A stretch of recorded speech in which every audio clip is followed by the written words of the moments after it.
Show it. All right. Welcome yet again, everybody, to another episode of the True Crime Talk Show, brought to you by Thought Riot Podcast. I am one of your hosts, Brendan. And I'm your other host, Malia. Yes, and welcome to the show, everybody. You can find us on every major podcast platform. All you got to do is search the super long handle name of Thought Riot Podcast all the way out on any of them. We're on everything except Twitter. Twitter is Thought Riot Pod. Well, no, those are podcast platforms. Okay. Social media, we are also Thought Riot Podcast on every single platform, except for Twitter, like you were saying, and that is Thought Riot Pod. And we'll actually post that in the chat for everybody. But we're going to be getting into some hot topics tonight. We made a commitment last night to everybody that we would get their questions answered. A lot of people had a lot of cell phone specific questions that they wanted. Well, not cell phone, but cell phone network connectivity questions. Okay. Relating directly with the Bryan Kohberger Alibi. I also saw quite a few people talking in the chat. It sounds like some other creators, interview room. They are talking about cell phones and the relation to the Alibi. So I haven't watched it. I pulled it up just to see like who was on there, but I could only watch it for literally like 90 seconds. So I'm excited to go back and watch their stuff.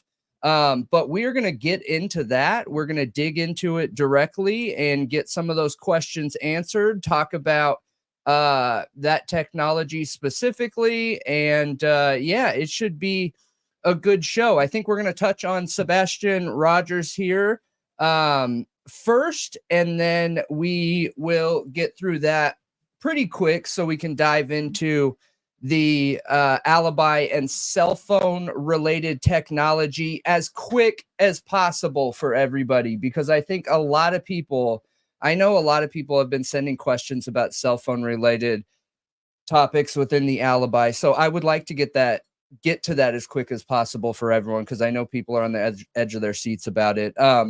But yeah.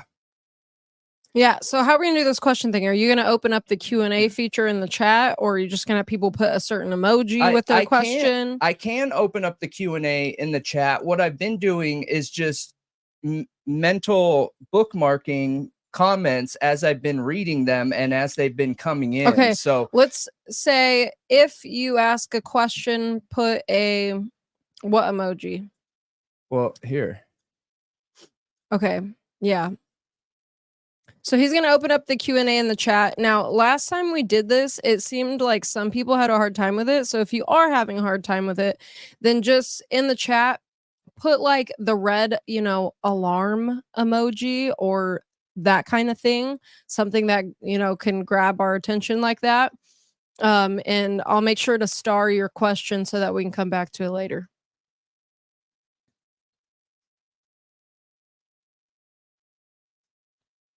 But we're definitely going to wait, right? Prompt is too long. Okay, so hang on. What questions do you have? About cell data and Kohberger's Alibi, right? Go ahead. Don't wait on me. Okay. Well, anyway, before we get into some Kohberger Alibi talk again, because, oh my gosh, the internet's just popping off with this Alibi, isn't it? There's one other case that is really popping off right now, and that is the Sebastian Rogers case. And honestly, I'm a bit disappointed in what's going on.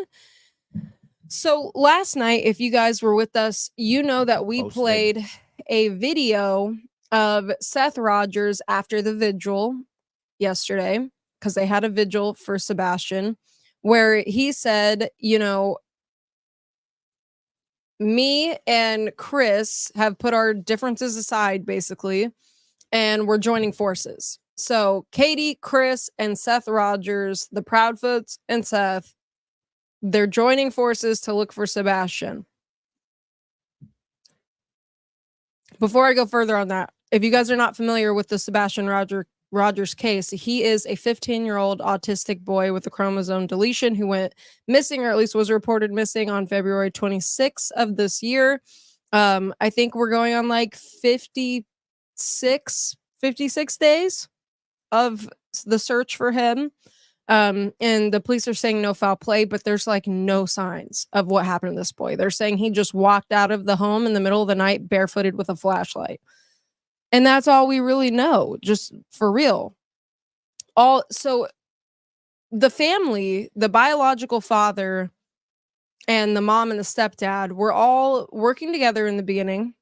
And then there was a rift where the Proudfoots, so Sebastian Rogers' biological mom and stepfather, just cut Seth Rogers, the biological father, out. Just cut him out. Stop talking to him. And Seth Rogers was out here really working hard looking for Sebastian from what we all saw.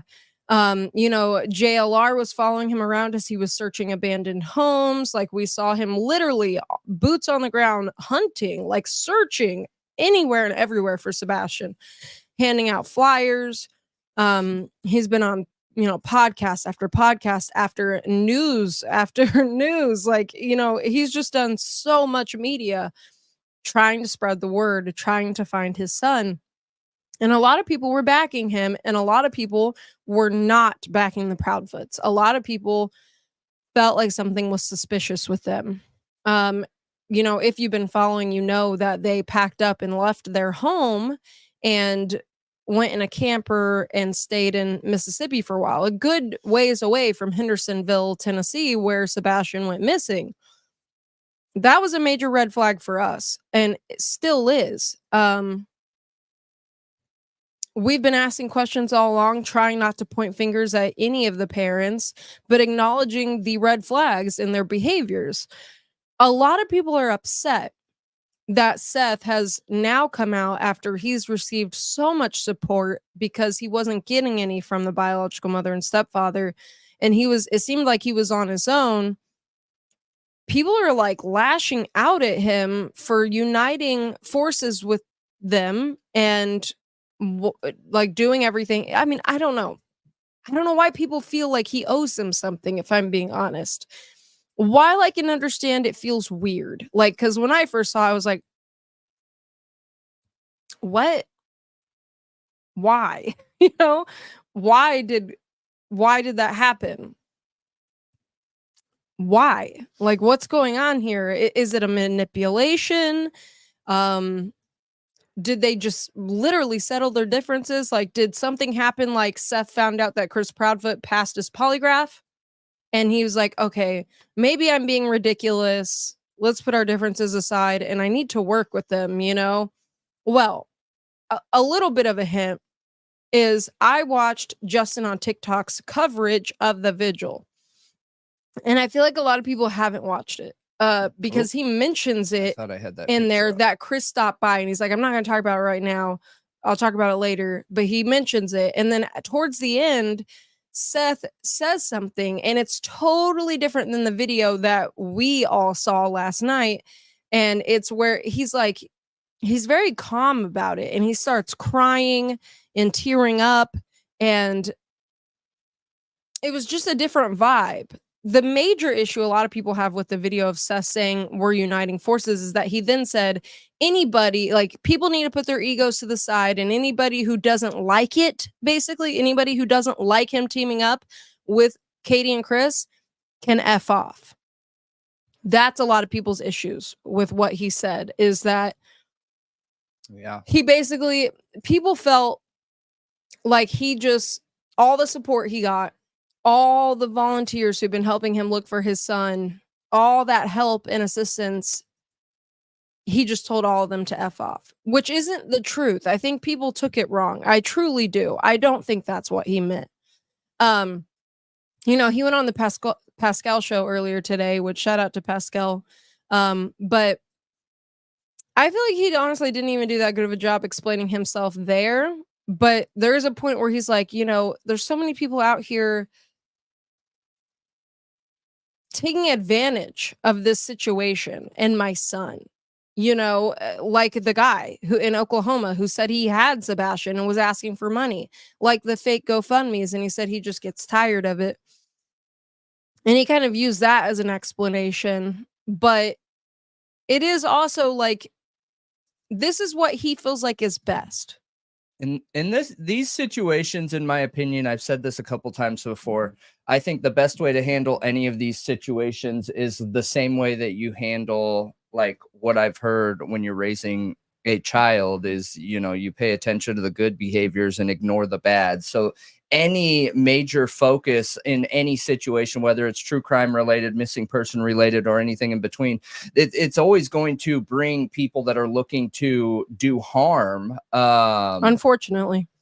But, I think that you just ignore those people and promote the people that are helping you, in my opinion.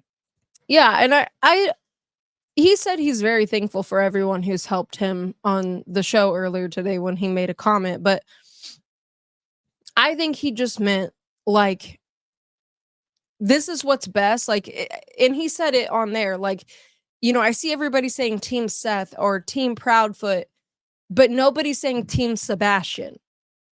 Like, that's the ultimate goal. That is the goal, is finding Sebastian at all costs. It doesn't matter to him what he has to do to find Sebastian. He's saying, I could dance with the devil, basically. I'm going to find my son. I'm going to do whatever it takes. So I understand, I understand his choice.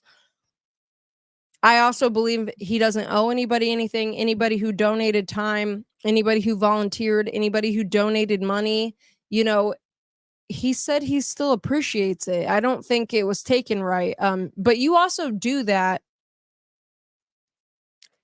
where you really shouldn't be expecting anything in return, like any kind of, like, he shouldn't not partner with those two because out of some kind of loyalty to the supporters. I'm seeing some questions coming in relation to the topic we're going to be talking about next, you guys. Just to let you know, we already have a ton of people on here on other platforms. So the Q&A that I'm talking about is on YouTube, and I should have said that. I see quite a few people asking about it. It is on YouTube. It is the only platform that I can create the Q&A on there. And for the people that are on YouTube, if you just click the Q&A at the top, I believe it lets you punch your question in there, which we will then get to it. So if you're just posting it in the chat, there's a very good chance I'm not going to see it once we get to that point. So I would post it in the Q&A. And then for anybody on any of the other platforms, because we already have over 1,000 people on here, if you want to come and put a question in the Q&A, put it in there, because I see a few comments coming through from other platforms, but they get lost in the mix. You guys, we got to be able to have them go somewhere so we know to answer them. So sorry about that, but go ahead. Yeah, I just there's been a lot of drama with all of it. There's been rumors going around, and I don't know what's true. I wasn't there. There's no video of it, that, Chris Proudfoot pulled up to the vigil and they got into an altercation. And then Seth essentially backed down from Chris and submitted and was like, okay. What a horrible and then, word to use. Yeah, that's what people are literally saying, is he submitted to Chris, and that he might have some kind of blackmail on Seth, and that's why Seth is agreeing all of a sudden. There's so many rumors, you guys. It's absurd. It is going that far. Yep. People are speculating that deeply. So, okay, where's the evidence of this? There is none. It's just people claiming that. Oh my gosh, that's so strange. Like, if I happen to see two guys in the street and they're getting in each other's face, and like nothing happens, no fight happens, and one walks away, my immediate belief of what I just saw is not going to be like, oh, that one guy who turned around and walked away just submitted because the other guy must have blackmail on him. What? What? Nobody even walked away. It was Whoa. just like they just, I don't know. I do find it interesting. Chris rolled up to the vigil and had this conversation with Seth, and then they agreed to like get along and unite fronts. But he didn't stay for the vigil, and Katie was nowhere in sight. Yeah, and look, if I got to be honest here, I think that there is some benefit in them working together. Okay, so we don't know if one of them is guilty. Any of the three people that are involved in Sebastian Rogers' life could be guilty. Let's be real about it. There are a couple of them that have a lot more red flags than the other one, and that's it. It just is what it is. It's not. There are more questionable things. They are the last people to interact with him. Okay, so statistically, they have more red flags about him. There's just nothing else to that. That's just how law enforcement statistics work. Okay. But is it more beneficial for them to actually find Sebastian and then worry about the accountability after? I don't know. I think that the number one goal needs to be at any given time that whatever decisions are being made and any actions are being had should be done in the best interest of finding Sebastian Rogers. You know what I mean? So is it a situation like that? I have no idea. I know that I personally have seen people talking about that, you know, maybe they're getting close to each other to try and get money from some of the organizations that have given to him. And like it's just gossip. The money thing, I expect to hear drama like that because everything in the world is money related, unfortunately. So that's not something I was surprised about. When I read it, I was like, of course, you know. But the whole blackmail submission, that's really weird. That almost feels like an instigation. Yeah, and people are starting to spread these pictures around now of the Proudfoots, Chris Proudfoot wearing a Fine Sebastian shirt at a motorcycle shop, shopping for motorcycles with Katie. Like they're both in the picture. And people are trying to claim it was the same day as the vigil. I have no idea if that's true. But it is honestly kind of weird that they're out investing money into buying a motorcycle, possibly, which we don't know if they actually bought one or not. Instead of like, I don't know, putting their time and money to better use, trying to find the son. I know that they're saying Katie is back at home now. And since Chris was there to swing by the vigil, I assume he's there right now. Okay. So, I mean, if they came back and are staying good, it feels like a dramatic TV show about like the parents that are involved in his life. Honestly, this stuff isn't important. All that we need to focus on is finding Sebastian, and unfortunately, there's nothing really to go off of. So I understand why Seth is uniting fronts with him, because there's nothing out there, and if somehow he is more confident in their innocence, I don't blame him at all, and I don't think that we have the right to question his decision in that. Keep your friends close and your enemies closer too. And but if the unfortunately, that's not something we're gonna know about. Like if he feels some type of way, and it's not something we can expect to know either, you guys. No. I don't think it's fair to expect to know what he's thinking or anything in relation to that. You know what I mean? Yeah, and the you know, if the Proudfoots are comfortable uniting fronts with him and he's comfortable uniting fronts with them, then so be it. I mean, as long, whatever it takes, right, to find Sebastian. Hey.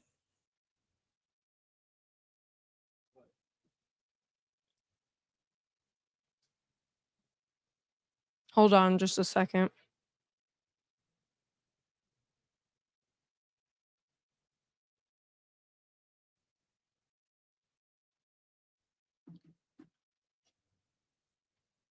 But yeah, I don't know. A lot of I saw some people posting things saying they're just completely done supporting anybody involved in the case, that, you know, some people going as far as to saying, how could he, like, you know, the Proudfoots abused him, allowed him to be R-worded, you know, took a belt to him, various things. And, you know, even though there have been lots of red flags when it comes to those things that I just mentioned, We have zero proof that they were ever abusive to Sebastian. Are there red flags? Yeah, there are. Do we know for sure that this little boy was abused by any of his parents? No, we don't. We don't know any of that. And parents make mistakes, you know. I've known many parents who are against spanking, who don't agree with it, but were spanked as children and lost it one day and spanked their kid and then never did it again and are incredible parents. If Chris took a belt to him one time, like he said, I don't think that is like to the point of Sebastian's being abused and needs to be taken away and should never live at their home again. And you know what I mean? It's just all very subjective ideas, like very subjective stuff that we've heard. Really, the only real evidence we have is like the court documents of what Katie accuses Seth of doing. And even that, I don't know that you can call it necessarily proof. It's concerning, but it's not proof. Not to say I believe Seth had anything to do with Sebastian going missing. I don't know what to believe. That's why I never tried to point fingers at any of the parents. I simply wanted to ask these questions because I was side-eyeing the Proudfoots. Like, I think their decisions were weird. But I am the first to always admit we don't have the background understanding. Like, we're not there. We don't know what's going on. In this case, the amount of threatening that has gone on, the amount of volunteers who have claimed they've been threatened, every party of the family is claimed to be threatened. Like, again, like I said before in the past, if Chris had to go back to work because they needed the money and Katie's getting death threats, she may just be afraid to be home, you know? And I wouldn't blame her for that.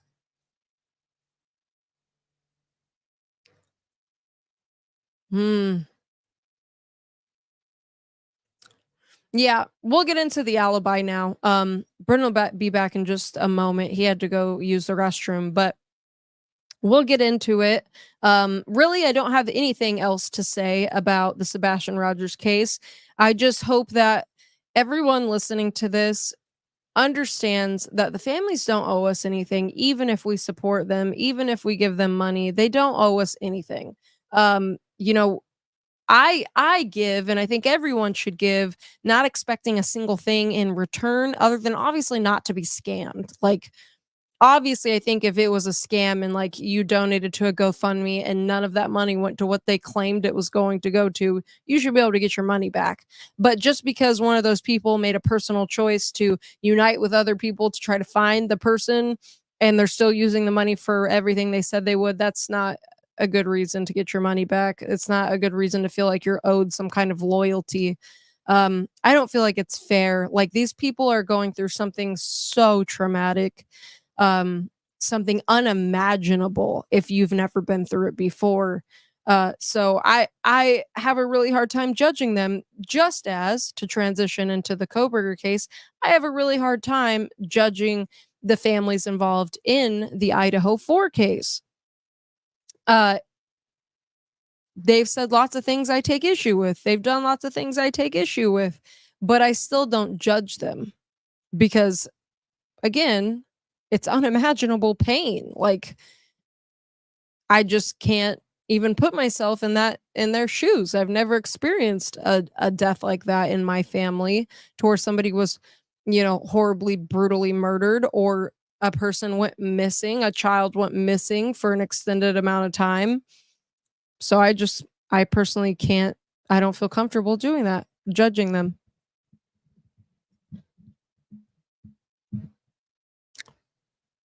Yeah, I don't, do I think Nina is connected to this? I mean, I think Nina, and Nina meaning Chris Proudfoot's ex-wife, just to comment on that real quick. I think she probably took an opportunity to voice, and I've said this from the moment I started talking about it, when I saw what she posted online talking about Chris, it's very one-sided, her statement. It's very from her perspective. And I think that there's more than one side to every story. And she could have taken an opportunity to make things appear that way. I mean, because she's in a custody battle for her child. And if any amount of that is true, what Chris Proudfoot did, what she claims he did, then I don't blame her. Just being real, I don't blame her if any of that's true, because it's incredibly manipulative and kind of terrifying.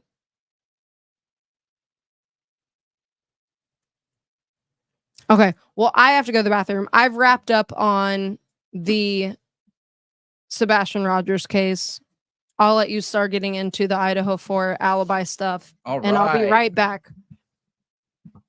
All right. Yeah. So I just hope that they find Sebastian Rogers still. You know, there is I've seen a lot of examples come out recently where kids have gone missing and have been found. So it's always good to keep an open mind and keep that hope open, you guys. So I just hope that they're able to find Sebastian.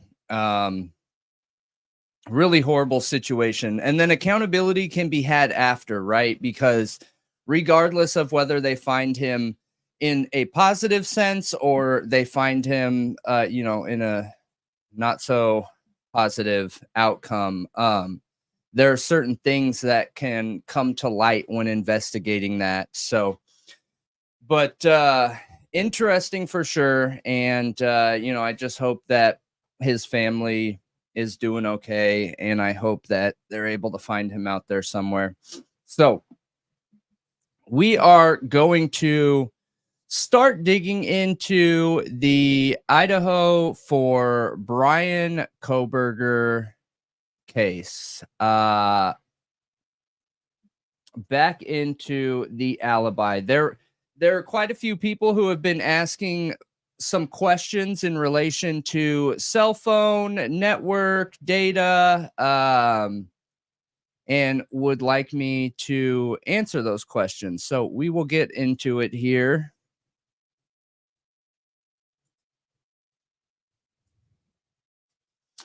All right. So one thing that I want to start with, you guys, I want there to be a good amount of time for people to get their Q&A questions in, because I don't want to continue bringing up the same things for the simple fact that most of our viewers are repeat viewers, right? So you guys are seeing the same things over and over.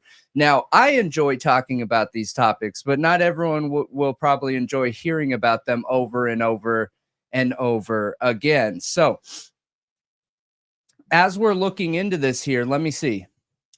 Based on what a few people brought up the other night, okay?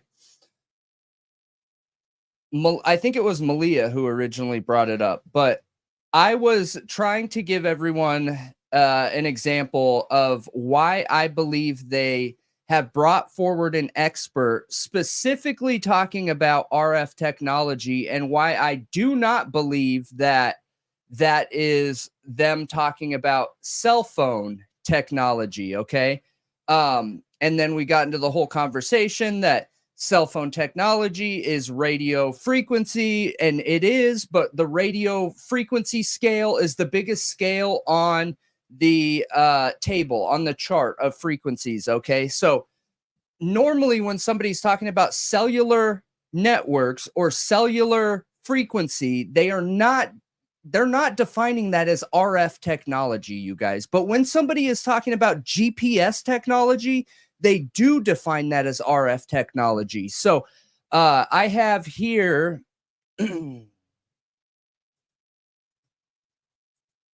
this is Avant-Garde Beckler Company, okay? GPS versus cellular locating technology. Let's get into it so I can show you exactly what I'm talking about. And to give you guys an understanding, I didn't go digging to try and find something to back up what I was saying. I searched on Google and I forget what I searched. I can look after we're done looking at this, but I think I searched GPS network versus cellular network, and this was the first thing that popped up. And I mean, it's great. I read through it just a little bit, so I figured that will give everybody a good understanding here. Location technology is one of the most helpful features available to today's mobile consumers. It is used to navigate, find lost phones or cars, and even works to help parents keep their children safe. Although location technologies have been used to track metadata without consent, which we have multiple videos on fog data science. So if you search fog data science in our Idaho 4 videos, you'll find out that's exactly what this is talking about, tracking your data without consent.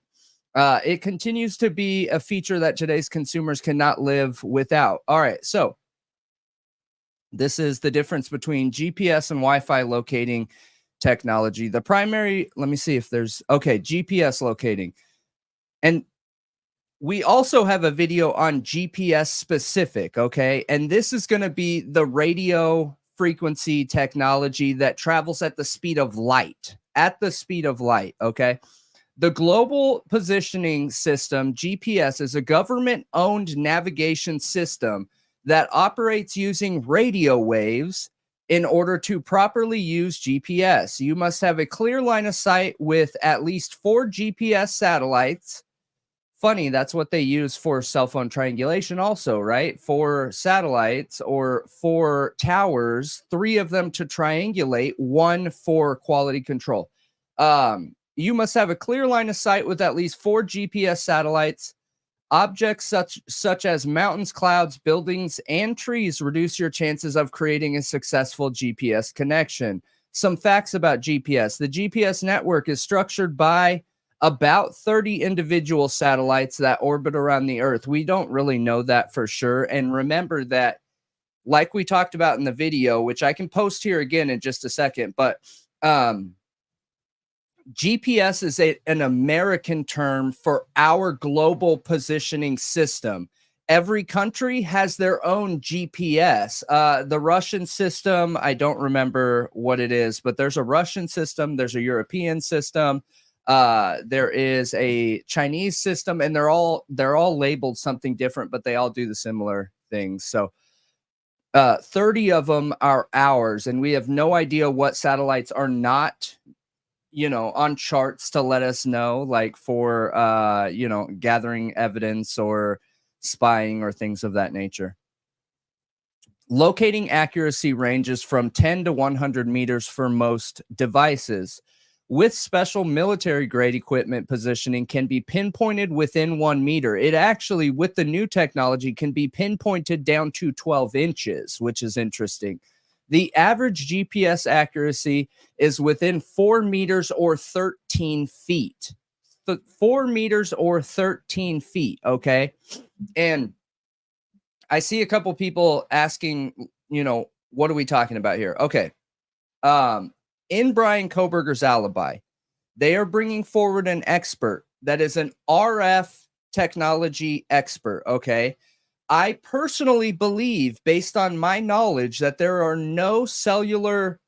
not enough cellular towers in the area of Moscow or just over the border in Washington that they're going to effectively be able to use cell phone triangulation, you guys.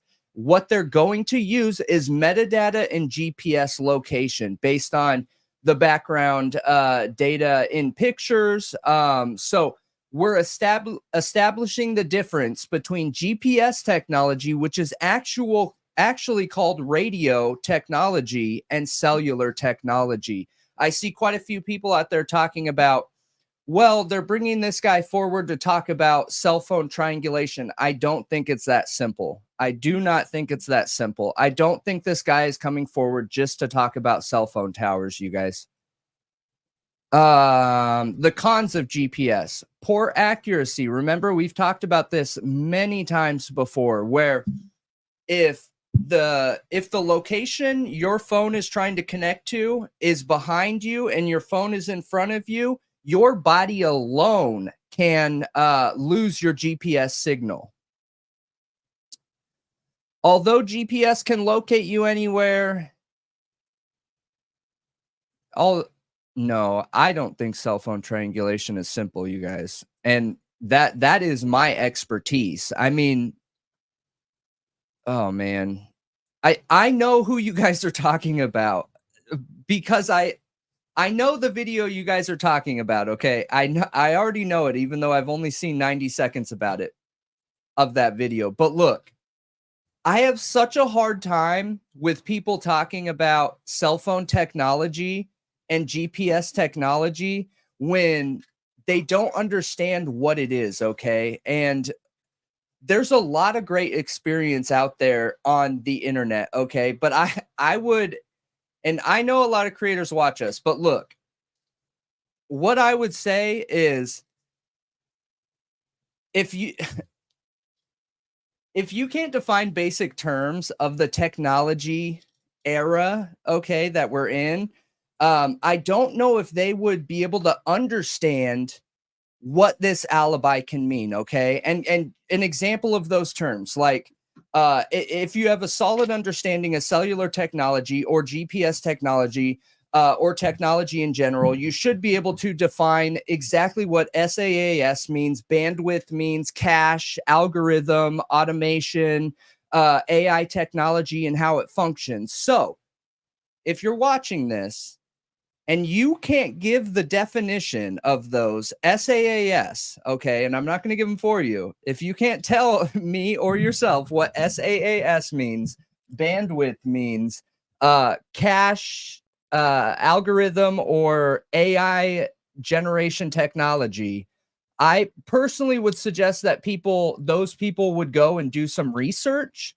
to understand this a little bit better, because when you're so quickly saying this alibi means nothing, but you don't have basic understanding of how this technology works and how reliable it could be, what is that? How is that going to help anyone? You know what I mean? I don't mean that as an attack. I don't mean that as a bad thing. And I don't believe that there are experts, okay? I have enough years under my belt to be considered a network technology expert.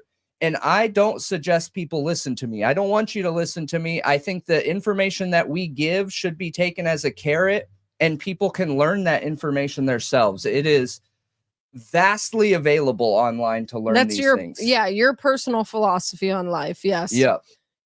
There are some people who believe in experts, though. So yes. The majority of the world. And I wasn't talking about our viewers so much, you guys, when I was talking about that. I was talking about other creators out there who so easily have dismissed Bryan Kohberger's alibi without having a basic. All those terms that I just gave everyone are so basic. That is literally level 1 learning in technology. And if somebody can't define what that means, I would be very curious in how they can dismiss the alibi so quickly. You know what I mean? And I'm not suggesting that opinions shouldn't be put out there. What I'm suggesting is that people go and seek the knowledge and understanding of this technology so they can understand its reliability. Okay, but so one thing I keep hearing being echoed throughout the internet among people who really don't like this alibi is that it's insulting to their intelligence. It's insulting to the families. But do you think all those people could hold a conversation of cellular or GPS technology? No, I agree. Not a single one of them. So that's why I asked last night, do we truly think that Anne, after all this time waiting to give out this alibi, and honestly, she didn't really wait. We already had the alibi. He was driving around that night. We only got the specifics of where they're saying he was. This alibi is a bombshell, been out, or it could be nothing. It could I've got to be honest. It could be nothing too. Yeah, it absolutely could be. It could be a mega red herring that will literally put him in chains. Like, you know what I mean? Because if they don't have solid evidence, and they've come out and given this alibi. Oh my gosh, dude, they just dug his grave. Yeah, they did. They did. But do we really think that Ann Taylor didn't know that the gates close at that park? That's why last night I showed everybody the map, and that you can drive along, you know, on Wawaway Road down the Snake River throughout this beautiful mountain range. Like in that area, it says in the area of Wawaway Park, as he, you know, did typically, you know, like usually. Yep. And that whole area is gorgeous. It is not just like that park is itty bitty compared to the literally picturesque area you could be driving through. Second, she had to have known that it was cloudy that night, and it does not say that that night he was stargazing. Why does it? It doesn't say that. It doesn't say that he was stargazing that night. Times that but even if he up cloudy, like how does that? What does that even have anything to do with the alibi?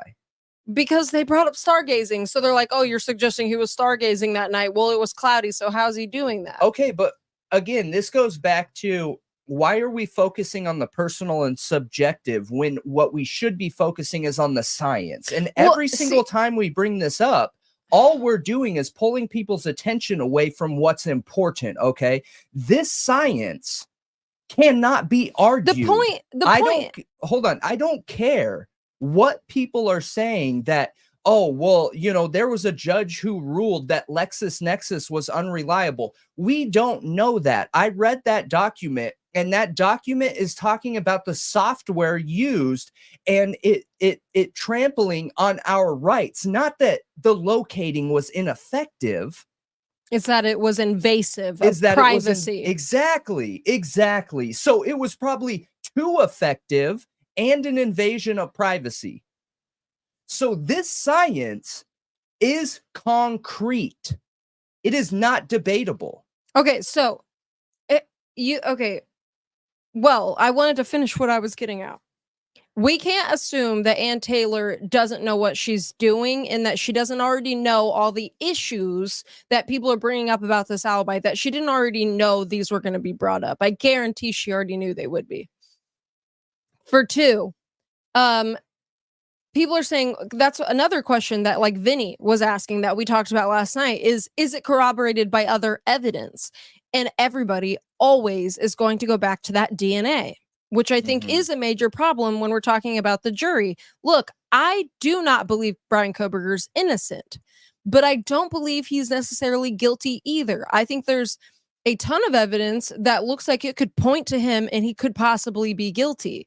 But I haven't seen it for myself. And we have been bombarded by a character assassination campaign in the media from day one in this case. Day one after his arrest, we were bombarded with it. And there has been nothing but rumors ever since, to the point that it's hard to know fact from fiction. But all I know is when we look at that PCA, it's a problem. There's problems in that PCA that a lot of people don't want to admit that there are, who want to ignore this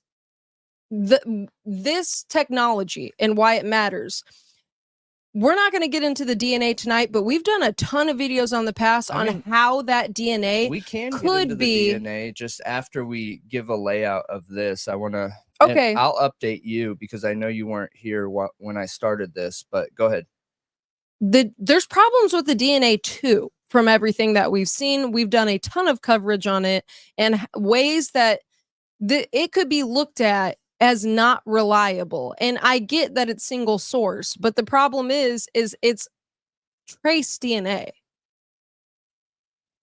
Yep. There's a lot of issues with the science in this case so far. Okay, so for everyone watching here, we have a Q&A open, okay? And that Q&A is asking, what questions on cell data do you have in relation to the Idaho 4 Bryan Kohberger case and Alibi, okay?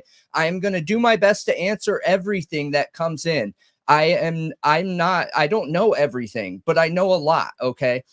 So if you have a question that you want answered, put it in there and we will absolutely get to them. Okay, so for you, what I was telling people is I went on Google because we had brought up briefly last night the difference between RF technology and all these people online are trying to say RF technology is cell phone technology. I don't believe that's what they're referring to. Otherwise, they would have called it cell technology, okay?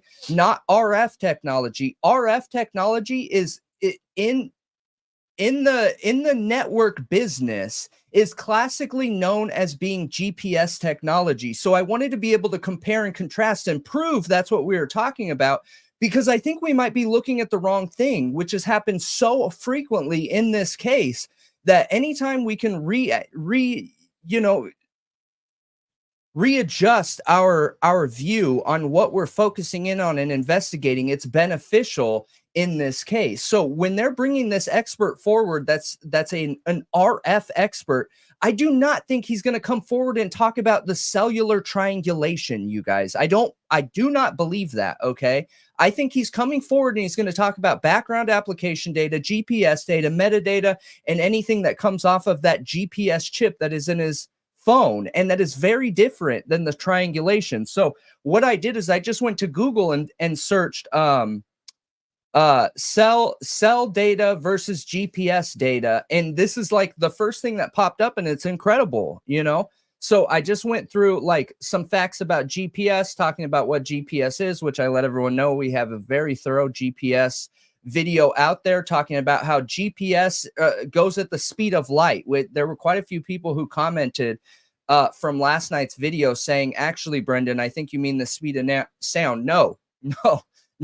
GPS goes the speed of light, okay? It goes just underneath that. It is so close to the speed of light, and that's how fast it travels. A lot of people just say that it goes the speed of light, okay? It goes faster than the speed of sound does, and it's super interesting stuff. But all right, so the cons of GPS, we just went through how easily that speed of light, radio frequency technology, gets interrupted. It gets interrupted by your own body, okay? So if there was a tower behind me and I had my phone in my hand and I pressed my phone against my chest, that would interrupt or could interrupt the GPS connection. So, but the accuracy of GPS is further restrained when the user is located in a building surrounded by buildings, clouds, or trees. Funny, because we know where that park is and it's surrounded by landscape, you know, landscape that obstructs the signal. Absolutely, it definitely does, according to all the reviews and people that have driven down there. Check this out though. When the skies are cloudy, so is the GPS. Without a clear view of the sky, atmospheric interference makes locating users much more difficult. That's also why locating people in buildings is ineffective with GPS. But one thing I have to say here is they're bringing this guy forward, which is a radio frequency expert. We are not only talking about GPS, we're talking about geo-blending data, okay? Geo-blended data. Geo-blended data uses a multitude of things to create a location. So, okay, cellular. Cellular location technology is actually an umbrella term that is used to describe a couple of locating technologies, including Wi-Fi and SIM-based methods, all right? Where GPS lacks, cellular seems to fill in the gaps. Its capabilities shine well in populated areas where cell towers are more densely located. Cellular methods thrive in buildings, cities, and densely populated areas because of how it uses crowdsourced Wi-Fi data, aka geo-blended data, okay? It can locate a particular device based on its distance from a collection of network access points.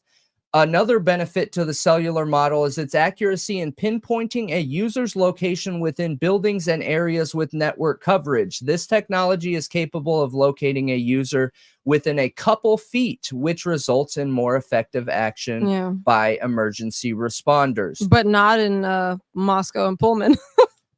Well, sure. When you don't have the towers to use this technology, then you don't have it there. You know what I mean? So I was watching what was it, 3 days ago, and they were trying to give a rundown on the RTT, how cell phones work. Okay, it is very complicated, you guys. So RTT is based on an accumulation of averages with the round trip time that data is going to the phone and back, to the phone and back. And I think I've given this example before, whereas when cell phone signal is going to the tower, this is one phone, this is another phone, this is another phone. And what it does is it pulls all the data together and feeds into the tower like this. So this will be phone 1, phone 2, and phone 3. It layers the network data coming off of the devices. Okay. So that is, you have to take into account how much data is sourced through a specific tower to be able to break down the reliability of it. Now, do I think cell technology is reliable? Absolutely, 100%. It is hard science. I think it's way more reliable than most of the evidence out there, as long as we have enough towers covering the area. And that's the downside of the Moscow area, is we don't have that. We do not have 4 towers is what it requires, 3 to triangulate, and the 4th for quality control. 1 is not sufficient. Yeah. So one thing I wanted to say was also another thing I saw being said was like, people think the cops are stupid and, can't find the right guy and they think they're smarter than the cops. Look, we've never set out trying to solve this crime. And one thing I'll say is cops are definitely not stupid. And I definitely back the police. However, I don't think the police are experts in all of this science. You just can't be. You can't be an expert in all of this science. There's no way, it's dude. too much. Yeah, there's no way. So they rely. This took so long for me to learn. They rely on experts to get an understanding of these things, and that's one of the major issues we see in this case with the PCA is that it didn't seem like that happened. It doesn't seem, it seems like a police officer tried to do this himself instead of relying on an expert. Yeah. And that's why we wonder, was the cast report so late because of that? Because like maybe they were told, dude, there's not really enough cell towers to do a full-on cast report in this case. So we could maybe give you some pointers to kind of get an idea and get a lead or something like that. And then maybe Payne tried. And then after this case is like going beyond the speedy trial and they're seeing all these issues pile up, the FBI agrees to do a cast report. I don't know, but it's weird that it was so delayed. It's weird that Payne claims to be doing it himself in the PCA. And he's new to the job, basically. He's never been a homicide investigator, and he got lead on the case after being there for only 2 years, which is unheard of in policing. So while I back the officers, and I think he got put in a really crappy position, most likely. And then you have officers from ISP join in, and one of them appears to be corrupt from other cases we've seen him be a part of and possibly have framed somebody in the past. I don't know why this idea of framing is like, for some people, so hard to grasp, like it's almost impossible. It's not impossible. It's happened and will happen again. But I'm not saying that's what happened here, because we don't have any evidence yet of that. Here I have 2 examples, and again, you guys, this is not shots fired, okay? And just sticking to the cell phone related topics or network related topics, one thing that listen, we aren't here to go against anyone's opinion or anything like that. My number one goal every time I go live is to expand knowledge, right? I don't think I know a lot. I try and approach everything in life that I don't know anything and try and be a sponge to the best of my ability. But look, when I'm looking at an investigation and science, there's a couple things that I always keep in mind, okay? And this is one of them, okay? These are logical fallacies, and these are things that scientists specifically go out of their way to try and not do. All right. So here we have number 7, the correlation and causation fallacy. If two things appear to be correlated, this does not necessarily indicate that one of those things irrefutably caused the other thing. Example, okay? Bryan Kohberger's DNA is at 1122. Therefore, Bryan Kohberger's evidence for his alibi cannot be true. That is a logical fallacy, okay? That is simply ignoring one thing because you believe that it puts into question what your personal belief is of this other thing. That's false, okay? That is 100% false. Now, could that be true? Absolutely. I think that his alibi could hold no value, but the reality of the situation is none of us can know that until we've seen the actual evidence. And we aren't out here trying to fight for Bryan Kohberger's innocence. I'm not a pro-burger. I am not fighting for Bryan Kohberger's innocence, okay, or Bryan Kohberger's guilt. But what I am fighting for is a fair justice system and judicial system. And like we all, myself included, I fall into this all the time, literally all the time. I don't know if you remember the video, but do you remember looking into the logical fallacies and like 4 of the 10 fit me? So good. So good. But this is one of them. It's, you know, this is true, therefore this is true. Okay, yeah, that because one there's some you. kind of correlation in the situation. Just because Bryan Kohberger's DNA is at 1122 does not mean that his alibi cannot be true. That is, we got to stay aware of those logical fallacies. Okay, here's another one. Hang on. And again, this is not shots fired. Okay. Appeal to authority fallacy. Oh gosh. All right. Oh no. While appeals to authority are by no means always fallacious, they can quickly become dangerous when you rely too heavily on an opinion of a single person. Okay. And I'm going to use myself as an example. I have 15, more than that, but I have 15 years of network experience. Therefore, everything I'm saying is true. Well, it also says, especially if that person's attempting to validate something outside of their expertise. So, like, for instance, just because Payne is a police officer does not mean, and he has some kind of authority and is an expert on policing and investigations, but I don't even think he's an expert in that. It doesn't mean that's exactly is who an I was expert thinking of in too, cell data and able the cast to report.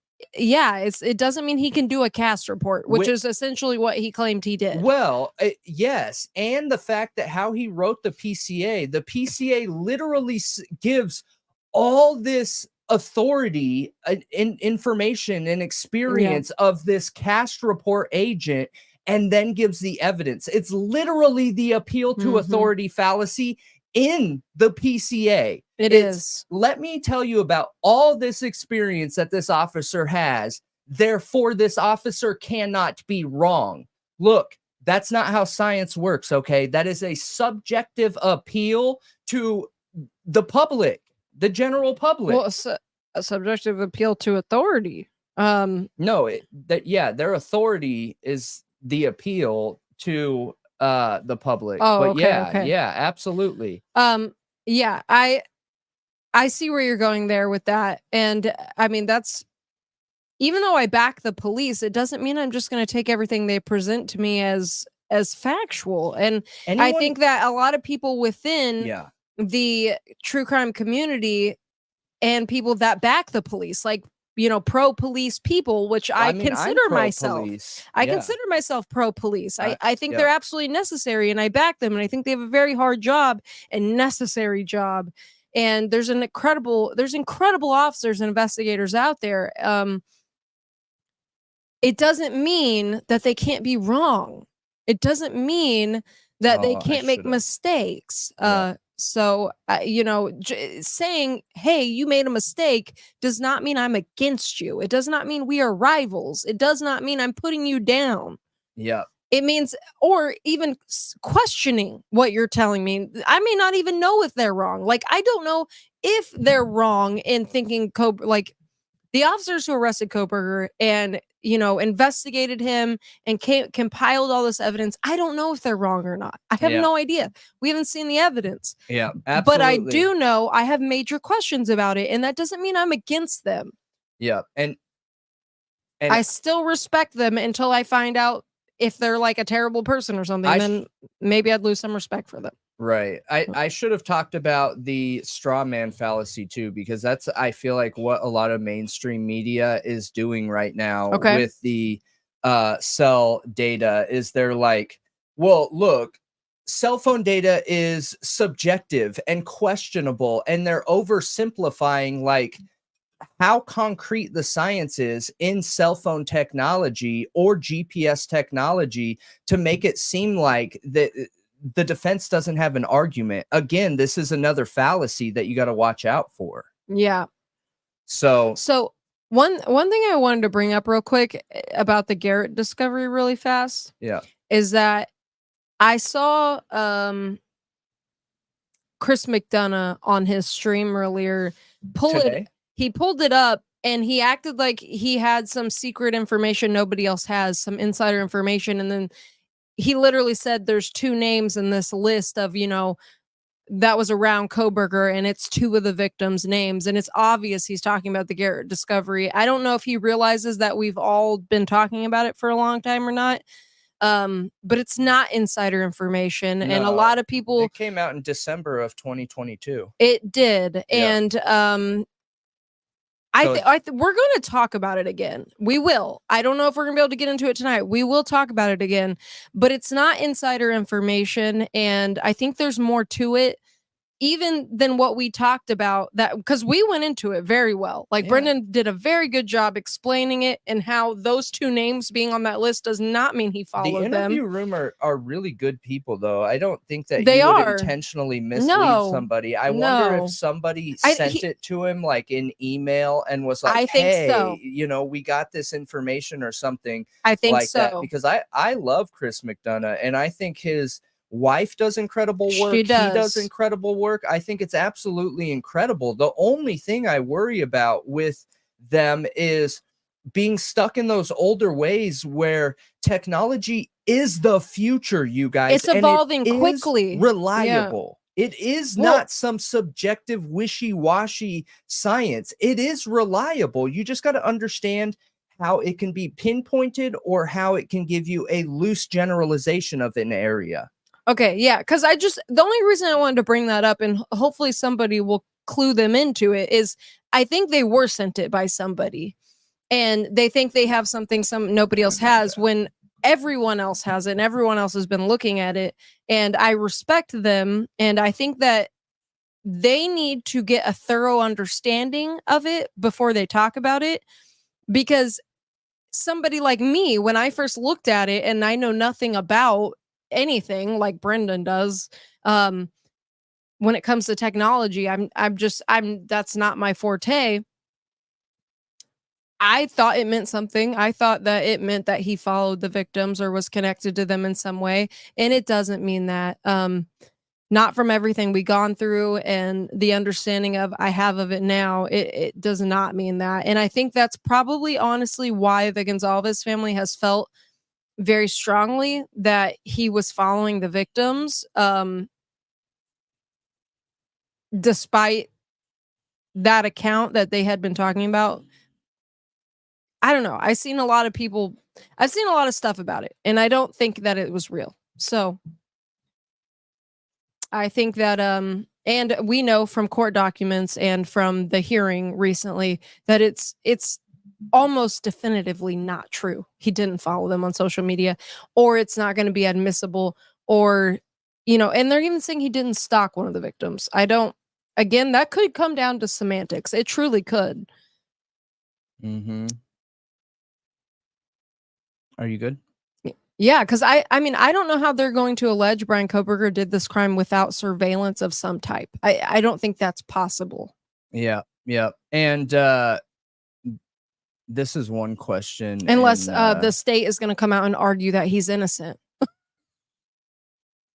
Yeah. Yep. Okay. So going back here gosh. to the GPS network technology. So I'm sorry, we're on cellular, right? Yes. The cons of cellular locating. The biggest pitfall associated with cellular locating technology is geographical coverage. Funny. That's literally what we were just talking about. For subscribers in rural areas, aka Moscow, people who travel away from home, cellular networks are not always a reliable ally. As long as 4G and LTE remain in force, this will continue to be the case. However, the 5G sunrise could greatly improve network coverage to underserved areas, although not perfectly. So we've talked about this in length, you guys, absolutely in length. And one of the reasons why I was saying that don't fall into that straw man logical fallacy of, look, this is very simple. His phone is either here or it could be here and it's not reliable. No, it's not simple. Okay. On a cell phone tower, there could be up to 20 different frequencies. There could be up to 50 different antennas pointing in all directions. Cell phone towers are a triangle, okay? They're a triangle. And on each, here, I'll just pull it up.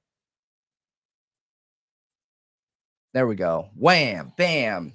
All right, cell phone tower. Do you see these bars right here? Can you guys see my mouse? Yep, okay. So a cell phone tower is most of the time triangle, right? So it's covering 360 degrees. So each side here is covering 120 degrees. And then each one of these is splitting that 120 degrees up and covering that. So if this cell tower has 4 antennas on each side, okay, and this is a generalization. This isn't necessarily 100% true what I'm saying, because each of these could have different frequencies also. Like you could have a 5G coverage and the 4G or whatever. But to keep it simple, okay, without getting into too much of madness in the science, each of these sides is 120 degrees. Let's just pretend each of these antennas here at the bottom are covering what? What's 120 divided by 4? So 30 degrees. So each of them are covering 30 degrees of the 120 degrees on this side. This one is going to be pointed out this way. This one pointed more center. This one pointed more center.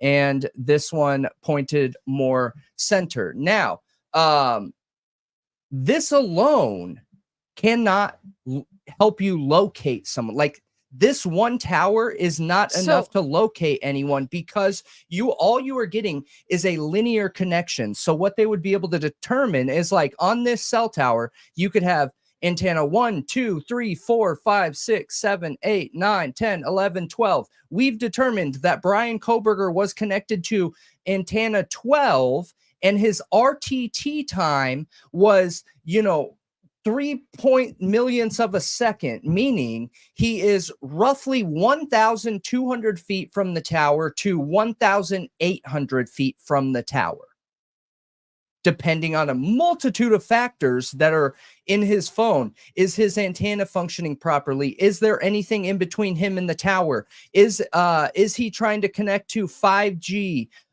Or is his phone set to LTE? Or is he using background whatever data? Like, it is anything but simple. Right. And, like, I saw a creator the other night. And again, we're not against anyone. I'm just trying to expand knowledge. Yes, for people. That's all we care about, is people understanding how this technology works. And I saw a creator the other night literally mapping cell towers on a map and then putting a red circle around them for the radius that they cover. That is not how it works. No, that's not how it works. If you pull up the actual cell tower maps, you will see these, like, lines going out, and they're all over the place. And, like, you'll have a cell tower that covers a far distance this way, and then that way, literally nothing. It is not this perfect circle. Like, if you're within this radius, like this whole radius of around the tower, you're going to be covered. That's not how it works. You could be on the wrong side of it and not be covered at all. So it just doesn't work like that. So you have to pull up those maps that actually show the real coverage, and it looks, it's not a perfect circle. Like, it's literally one side, or lines out this way and then lines out that way. It looks more like boxes, actually. Yeah, But I was gonna try and find it real quick so we can just show everyone the example of like how complicated it actually is. Well, shoot, I guess maybe I don't have it saved on here. That's really weird. Okay, well, let me go to, I should create a playlist that is cellular or network technology only is what I should do, and put all of those videos in there. Let me see here. Just to give everyone new who's watching us, because lately we've been getting like 20,000 views on our videos, which is incredible. Okay, so here we go. All right, so that's an example of the tower. Now, where is the map? Okay, so these are the towers in this area. you got to make it big. Yeah.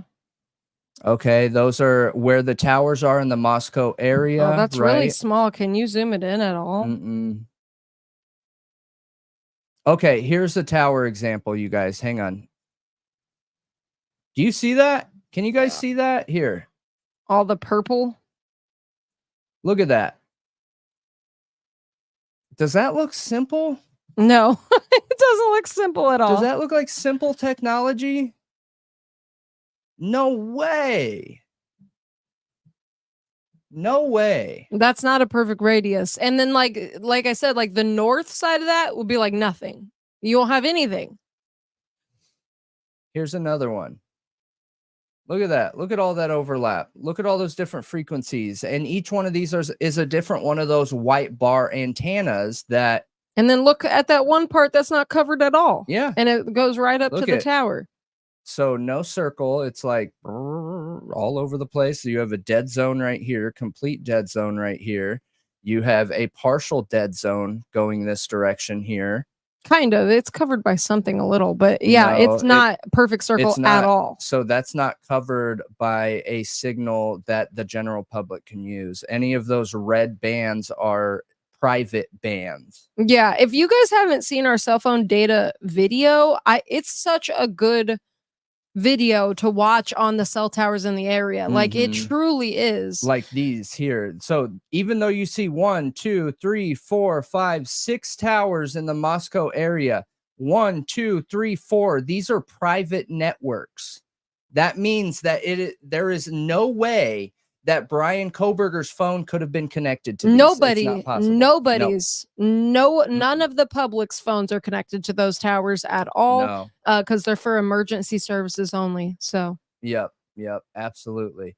Okay, so going back here to the GPS, I want to get through this so we can talk about like some direct evidence from the Alibi. So GPS is a free service provided by the U.S. government and has been so since its public release in the 1980s. And that right there is evidence of why every single GPS chip needs to be registered, okay? Because the government owns it. It needs to know every single GPS chip that is communicating with their satellites. Cellular location, on the other hand, is dependent on a subscription to a particular network service. While it is not expensive, greater locating accuracy and suburban coverage comes with a price tag. Since GPS is free and most subscribers need cellular capabilities, many NPR devices have both GPS and cellular features included to ensure locating is possible in any scenario. This is a healthy compromise since each locating technology offers its own unique strengths, and a good NPR device should provide each of these technologies to ensure that it will help arrive as quickly as possible. Okay, so, yep. Okay.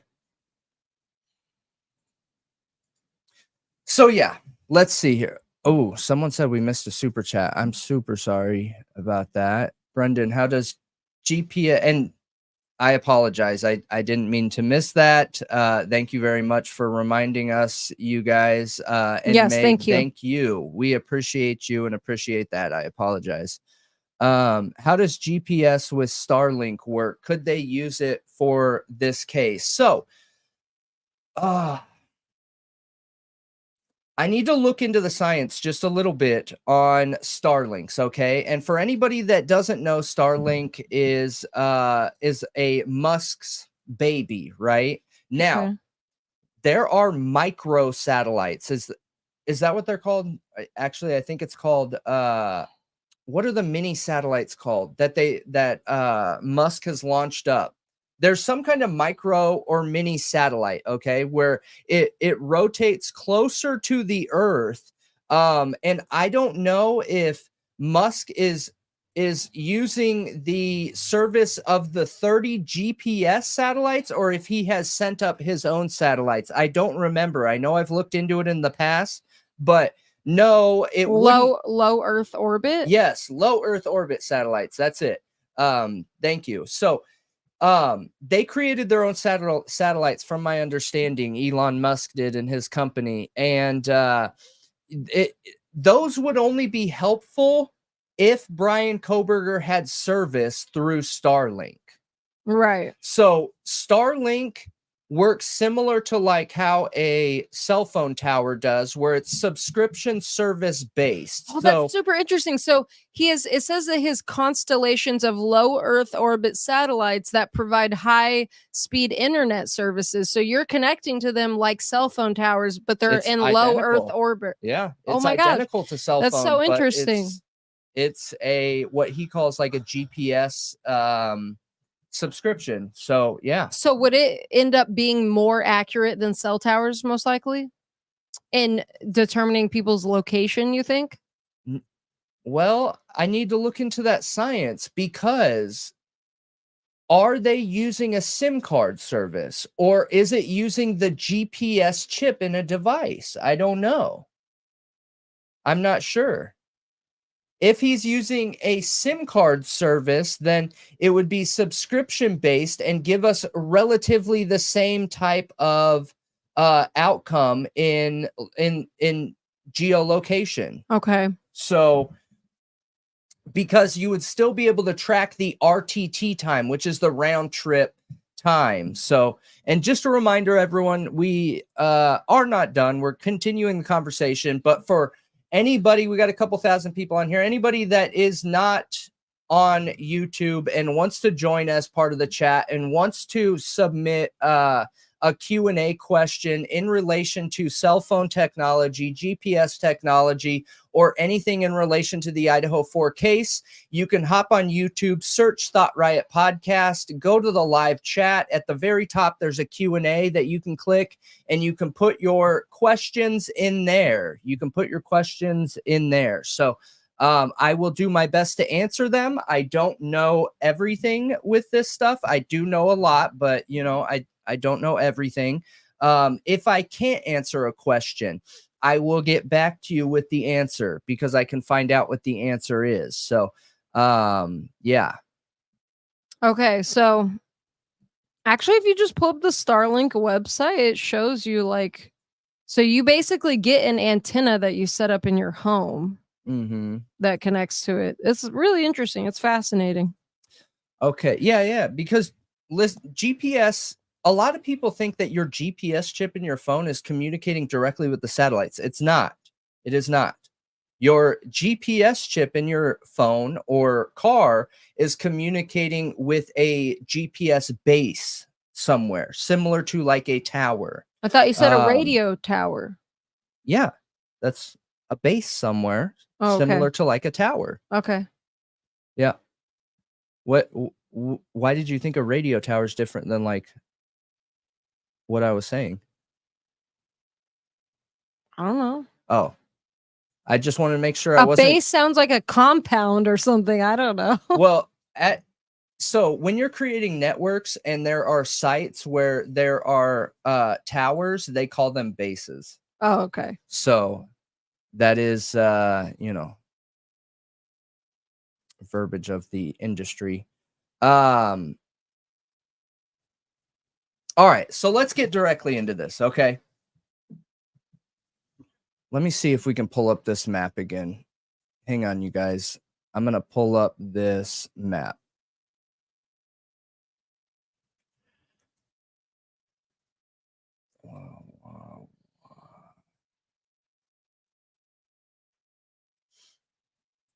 Okay, and bing, bing, bing.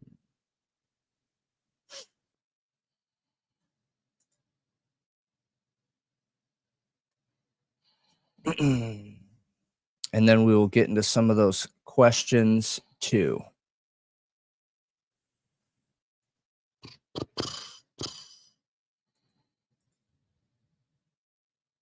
What are some other questions you have heard about within the alibi? Some other questions you've heard about the alibi? Oh gosh. I don't know. A lot of it is just making fun of it, and I just don't understand how that gets us anywhere. I feel like a lot of the people that are putting it down aren't going into the science of it. They're not talking about the science of it. They know nothing about the science of it. Or if they're trying to go into it, they're doing their best, but they're biased in the way they're looking at it. And they also don't understand it. So they're not going about it in the right way, which is okay. But I mean, you're just putting out information that is inaccurate then. And I don't know. I just don't agree that it's insulting. This alibi is insulting. I don't agree that I agree. It has no weight or any bearing. I think it could, and we said it from the beginning, if they have the evidence to back this up, it could be everything. It could be everything, and it could be absolutely nothing. That's what I really want to ask you about is how could it be nothing? Because you've made the statement several times that this concrete is science, or this science is concrete. So how could it be nothing? How could they make these claims and it end up being nothing? Like, because they have to present something.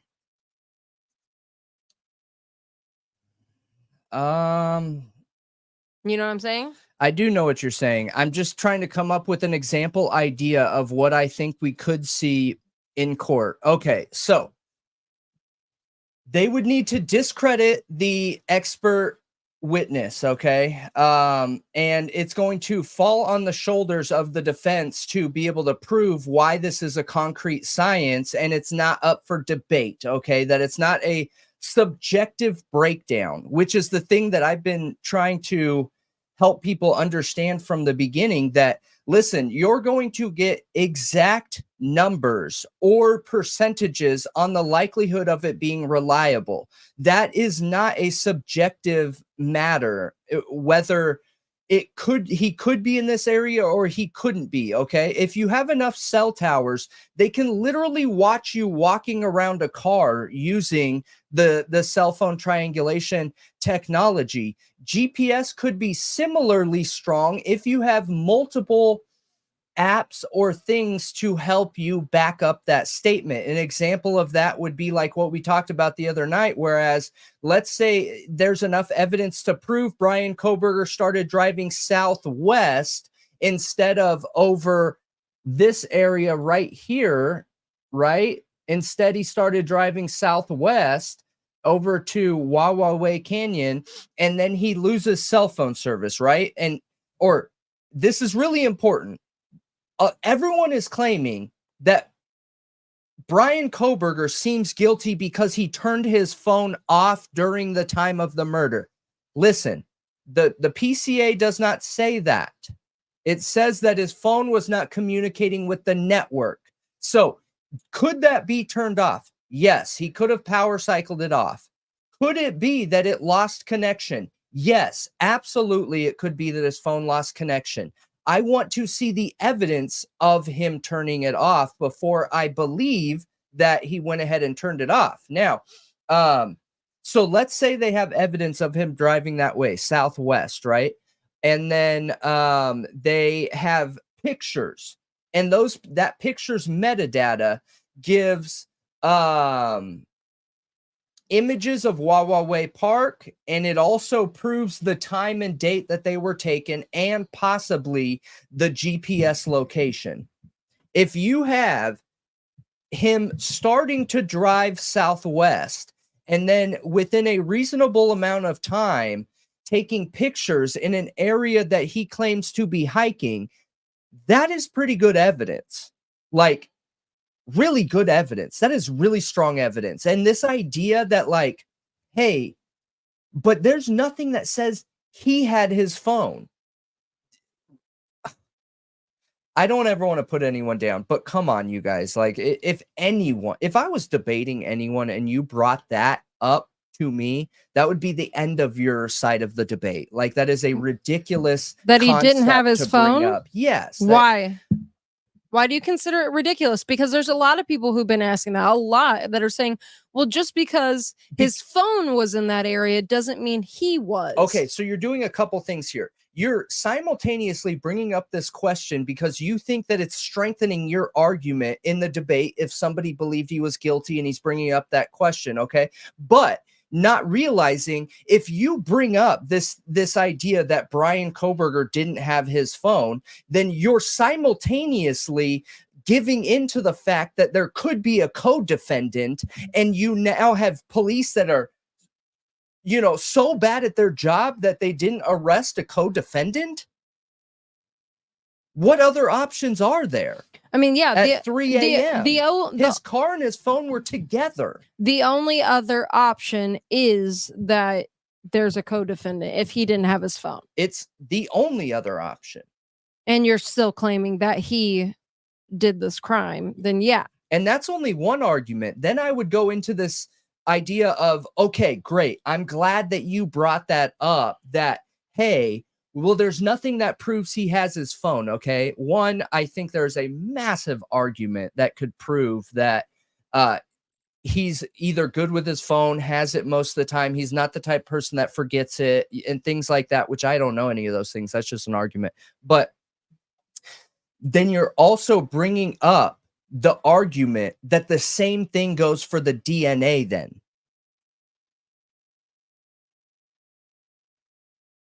If you bring up the argument that we don't know if he had his phone, okay, well, we don't know if DNA was put there. Well, yeah. By him directly. By him? Yeah, by Bryan Kohberger.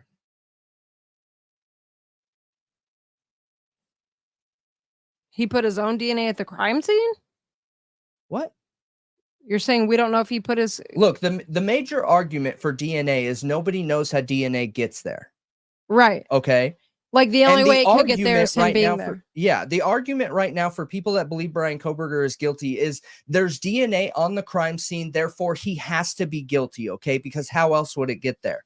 Well, that same argument and concept applies with the phone, okay? So you're trying to claim that, well, we don't know if he had his phone with him. Okay, one, that's super unlikely. And for two, then you're creating this idea that there's another co-defendant. Okay, well, why can't that apply to the DNA also? Because we don't know how that DNA got there, right? The DNA was not on the victim's bodies. It was not on the victim's bodies. It was on an item that was placed in the home. And it wasn't any type of bodily fluid. It was skin cells. It was and skin very cells. Few of them from what we understand currently. Yeah. And it was on this knife sheath, and they never found the knife. So one thing that I see being also spread around is, well, and there's proof he bought the knife. Where is that proof, you guys? Yeah. Why are they saying that there's proof that he bought a knife, and there's proof that his family saw him bleaching his car, and there's proof of all these things that we can prove, though. That we can prove. You're telling me that they would put in all the evidence in the car, but they wouldn't take a sample of the carpet or the seat or anything like that as evidence if he really was bleaching his car? He wasn't. There's no bleach in his car. Yeah, that's what on the Dateline episode, that's Okay. what they claimed. They had a source in the family, and that the sisters were suspicious of him and saw him bleaching his car and cleaning out his car. Oh, And okay. then and now tons of people who believe he's guilty take that and run with it and say Okay. that it's basically a fact that his sisters turned him in and that they saw him bleaching his car and believe he's guilty. Okay. And that's why his gotcha. family's quiet and all of that. Got it. Also that he bought this knife on Amazon, that he, bought this Dickie jumpsuit to wear to the crime scene. We have like little pieces of ideas of these things that prove nothing. Got it. They Got don't it, even got it. suggest it, really. It's like, even if they found a receipt for a Dickie jumpsuit, does that mean Bryan Kohberger even wore a Dickie jumpsuit that night? Yeah. It's not in Dylan's description in the PCA. Does she describe a man in a Dickie jumpsuit? Or was he wearing like a hoodie? You know what I mean? Like what? These things matter. Like you can't just assume because there's a random receipt that means it's Bryan Kohberger's and that he bought it. Yeah. Yep. I mean, and that it was even for the crime. I would love to talk to somebody about any of the data that has to do with cell phone stuff, but I doubt anyone would want to have an open conversation about it. And just to reiterate again to everyone, I have no idea if Bryan Kohberger is innocent or guilty, you guys. I think it is a very real possibility he could be guilty. I am not here fighting for Bryan Kohberger's innocence, okay? I never have from the very beginning. I can't know if Bryan Kohberger is guilty or innocent until I have all the evidence. Now, this alibi, if we have enough evidence to prove that the crime happened at a certain time, and then this alibi has enough evidence to prove Bryan Kohberger was not even in Idaho at the time, I mean, I would start believing that there's a very real possibility Bryan Kohberger's innocent. That's how big of a deal this alibi is. And anyone who says this is not a big deal, you just don't understand the technology then. You don't understand it, okay? Now, I've seen people asking, here, where is that? And you're saying if they can back it up, because it's possible. It is possible they can't back this up. It's possible. And it's possible Bryan Kohberger's guilty and that, all of these things might be true or half of them. I mean, it could be possible that the narrative we've been hearing all along that doesn't make sense isn't even the real narrative of what happened that night. Mm-hmm. And we're going to have our minds blown in the trial. So I just caution against making assumptions quickly, keep an open mind, and I don't know. I just don't like a lot of the bullying behavior I'm seeing online about this alibi. I feel like there's a lot of bullying behavior from people who I think are respectable enough and should know better than to. There's just no need to go down that road. Yeah, I agree. I agree. Listen, if everyone wants objective truth, then we should all believe in the science, okay? The science. Science is something we don't have to depend on somebody's subjectivity. I'm sorry, subjectivity. We do not need to depend on somebody's opinion in any situation. We can lean on and depend on the science, okay? And the science in cell phone technology and GPS technology with enough clarification is reliable, is concrete. You know, one thing I want to bring up is since everybody goes to the DNA, I really hope that Ann Taylor literally puts all of that information on blast. Because one thing that, that TED Talk, which which video was it that we talked about that? The TED Talk? And the guy that talked about the subjectivity of reading DNA samples and seeing if they're a match. It's just one of the DNA videos. Oh, here's a good example. I'm going to have to reshare it. I'm going to have to reshare it soon. But there you go.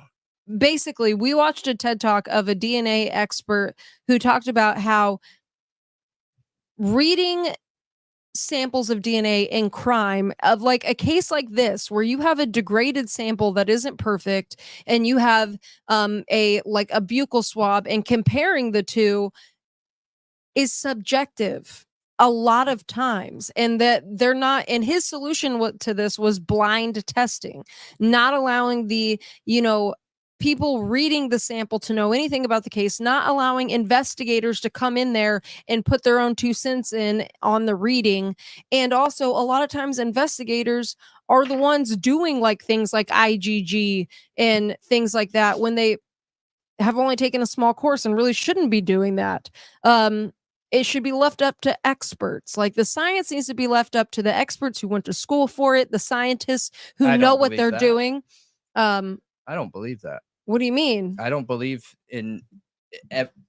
I don't believe knowledge needs to be harnessed only by experts. That's that logical fallacy. No, I'm not saying that, but I'm saying when it comes to a situation with like a DNA sample, I do not think the investigators involved in investigating the crime should be the ones reading that sample. Oh, okay. So you're saying that law enforcement officers essentially have too much stuff on their plate. They should stick to investigating and police work and not the science. And they don't understand like the whole blob and artifact that a lot of times happens from the machine. Or they don't understand like this is a low allele count, so you can't really consider that a match, and they will think it's a match even though it's such a low amount. It could be an artifact, it could be an issue in the machine, it could be something's wrong, and they will consider something a match when it's not a match, when it should be inconclusive, and you guys, because they're biased, because they're investigating the case. Yeah, for sure. And you guys just make sure you're keeping your chats family friendly. Okay. There's a reason why we don't cuss on this show. It's so that any families can watch it and, who have an interest in the science and objectivity. So please just keep it family friendly here. Don't make me delete you. I'd say PG-13. Yeah. Not necessarily family friendly, but PG-13. Yes. My definition of family friendly is PG-13. Okay. But no, I agree with you. I just wanted to clarify because I'm somebody who doesn't believe in experts. I don't think that you need to have the title expert for your opinion and your learned knowledge to matter, okay? And that is literally what we talked about right here, okay? That the appeal to authority fallacy. That is a logical fallacy. Logical fallacies get in the way of science and objectivity.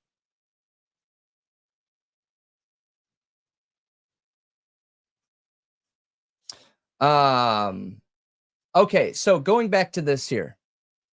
This is why I wanted to talk about this. Okay, you guys, other than my super hilarious face right there, do you see the picture?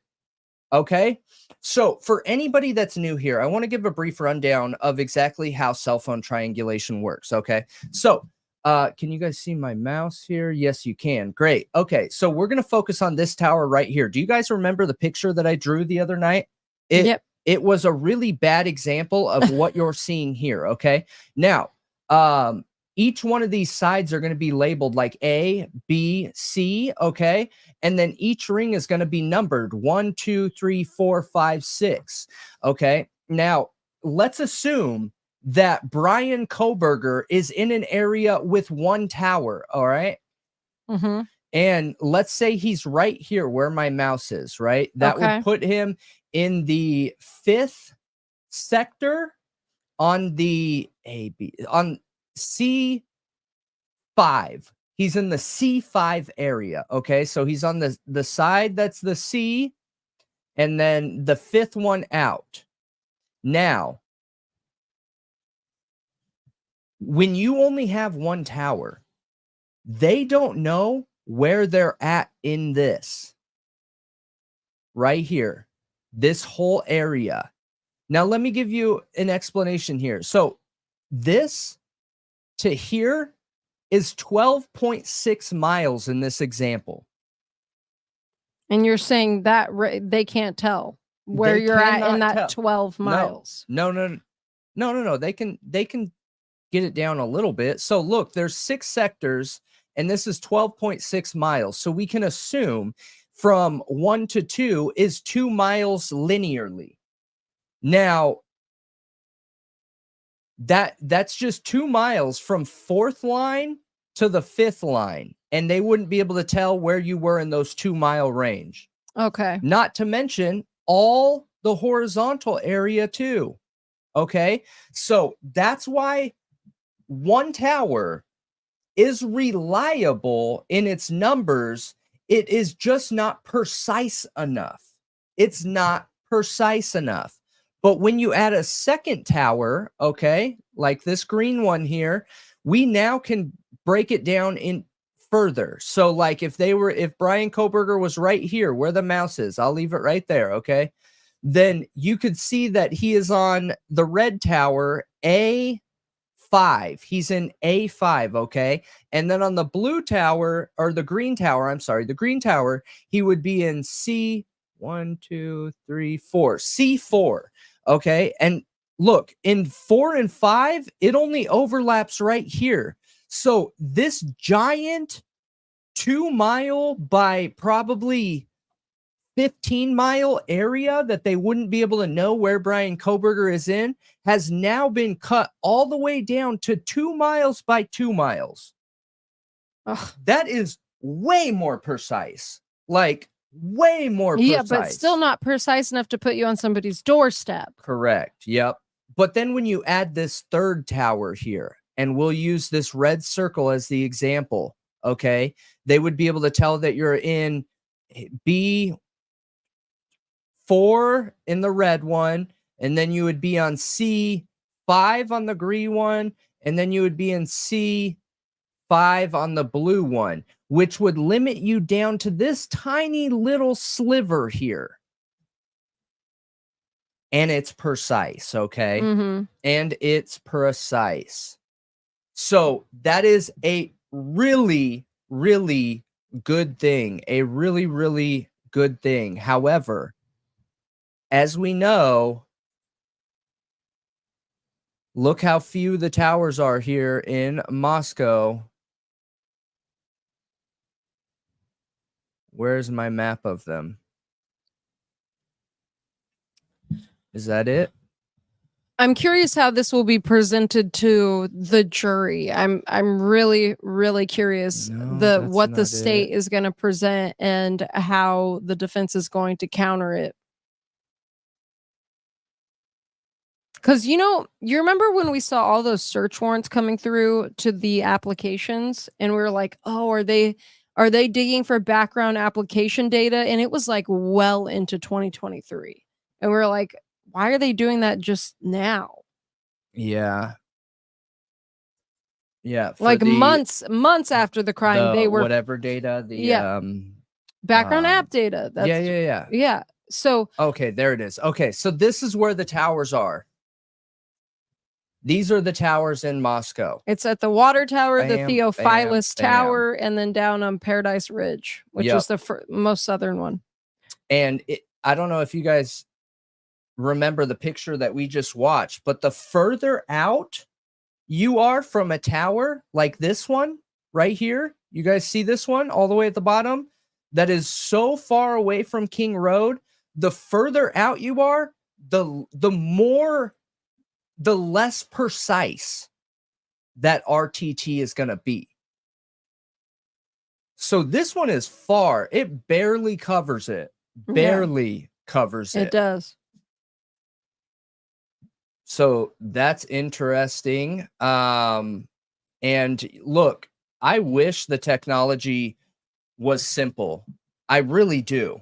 I wish it was simple. Unfortunately, it's not. There are a multitude of variables, you guys. It'll depend on what frequency he's on. It'll depend on the tower. It will depend on the tower's strength. It'll depend on if it's a full-size tower or if it is a microsite. It will depend on his phone and his SIM card. It will depend on the landscape. It'll depend on what's between him and the tower. There are so many factors.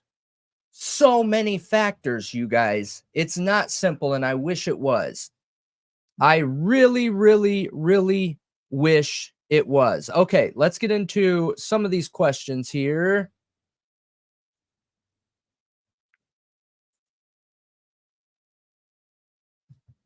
All right.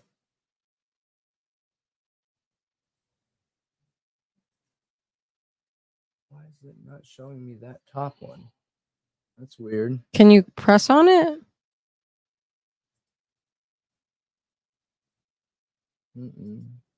Select question. What does it mean when you select it?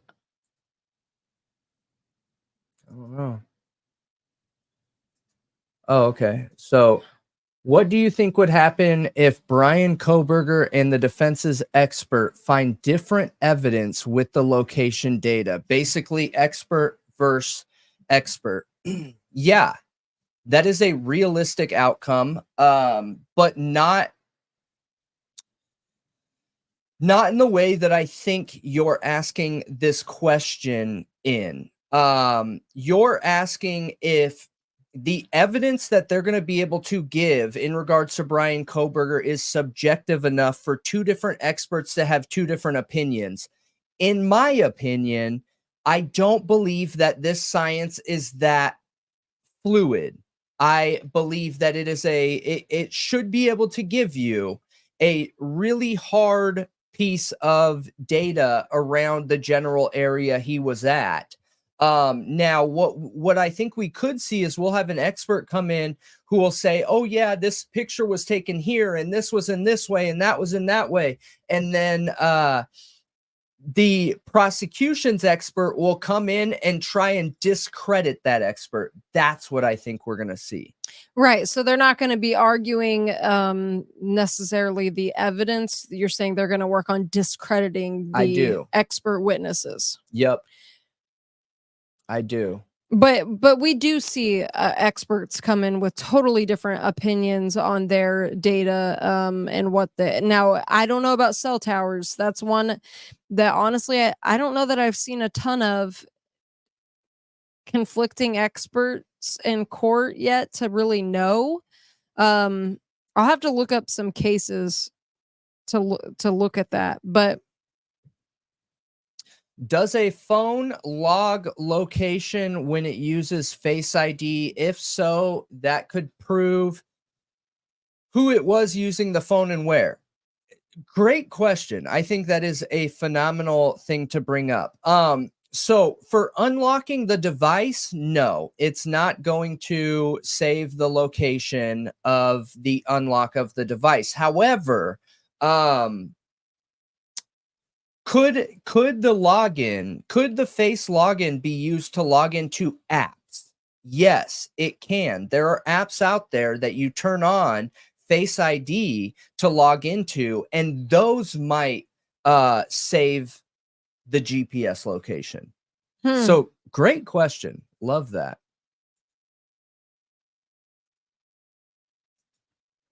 So so his phone was on and location services settings were active. That is the boom of the alibi. Interesting. That is really good to highlight. Yeah. Good thinking. That's what because everyone keeps saying the phone was off, and we've been taking issue with that because there's nothing ever saying his phone was off. Yeah. That is not what the PCA says at all. It doesn't say that. So the police didn't have any proof that it was off. All they knew is it wasn't connecting to towers. So yeah, maybe his phone was on and location services were on. It just wasn't connected to cell phone towers. Listen, I think that's more realistic. We had Twizzle talking the other night, and they drove out to Wawa Park and had mentioned that they lost service. Okay, so what if he never turned his phone off at all? Right. Okay, at all. Interesting, right? Yeah. We have a video where we read the whole PCA. If you guys like, some people are better auditory, listeners, and they retain things better. So if you want to hear it read out, we've definitely done that. Yes. What list of data do you expect to be presented by the defense witness concerning the alibi? We went over this briefly last night, but I'll absolutely touch on it again because I think it's really important. I do not think their target is going to be cell phone triangulation. The reason why is because I think they're trying to prove where he was during the time of the crime, okay?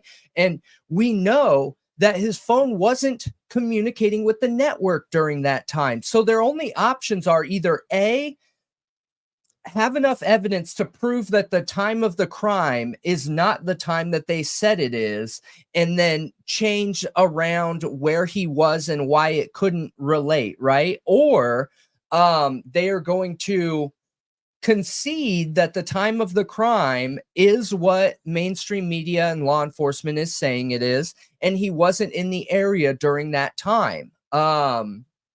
Now, what is some of the data that it can bring up in there? Now, interesting, right? We talked about this the other night with the Garrett discovery, which maybe we'll get into Garrett discovery again tomorrow. But with the Garrett discovery, there is a link in there talking about a whole bunch of applications. If you guys haven't seen our video on Garrett discovery, you should really go watch it because we go into the Garrett discovery in depth, okay? And I think it's really important. I think it's an important document. I think it is interesting in the way that I believe this is going to give us an insight into what the case is going to hinge on. And I think it's going to be all technology related evidence, all right? Yep. But I'm thinking that they're going to bring pictures. Sorry, that's probably loud. I think they're going to bring pictures that could have background application or metadata. I think that they are going to use apps like All Trails. We know that he liked to hike, right? So if you use All Trails to find hiking paths, that All Trails, I'm assuming, I haven't downloaded it, someone should, but if you download All Trails, I bet it tracks your hikes, don't you think? Yep. It probably does. I have apps for working out that track your steps, jumps, how many calories you burn, things like that. Well, actually, I think that's what I was talking about the other night. Actually, no, All Trails is specifically for finding trails. I don't know that it tracks hikes. Have you confirmed though? I haven't confirmed, but Okay. I will look into it. I will. That's why I thought maybe his other app, what's it called again? The one that he used that people found his public account where it was tracking his runs. Starts with a S. Gosh, you guys know what I'm talking about. You know what I'm talking about. Yeah, Strava. There you go. Thank you. That's why I was talking about, like, if I think Strava is what he would have used for that. For tracking runs and hikes, and then All Trails just for finding the trails. Okay. Well, it would be interesting to look into that because I would just want to see first before we commit to something like that. But huge shout out to Joanne gifting one Thought Riot podcast membership. That is incredible. And thank you. And we have been matching people who have gifted memberships. So that's why we just gave another one there. So thank you. Thank you for that. You've been with us for a while and we appreciate you. Yes. Thank you a ton.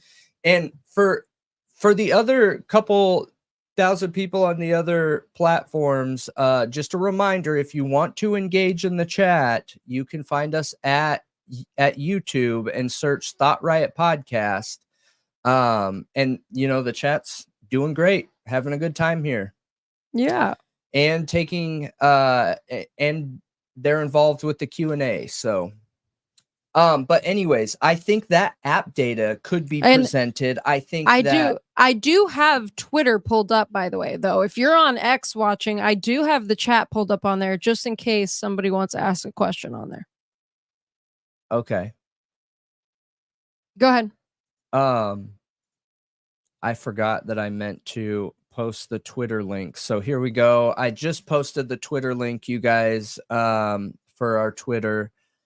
And all right, Shaggy coming through and also gifting a Thought Riot Podcast membership. That is incredible. We appreciate you for that. Oh, super stoked to have you here with and us. Speedy Bird just gifted one too. Awesome. Here we go.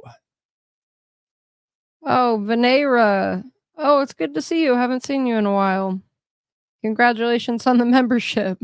All right. So thank you very much, Shaggy and Speedy Bird. That is incredible. Thank you. And welcome to everyone who is new to Thought Riot Podcast membership.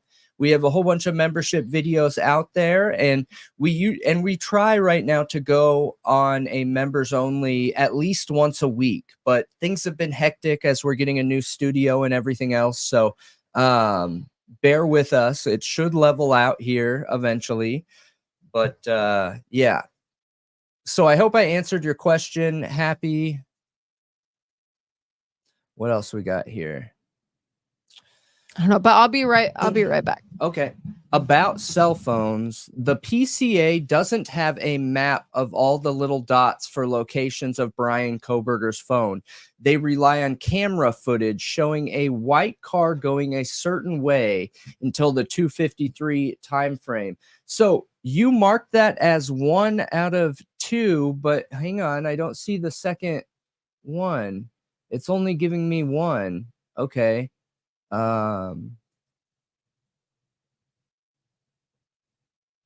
I can speak on it from there though.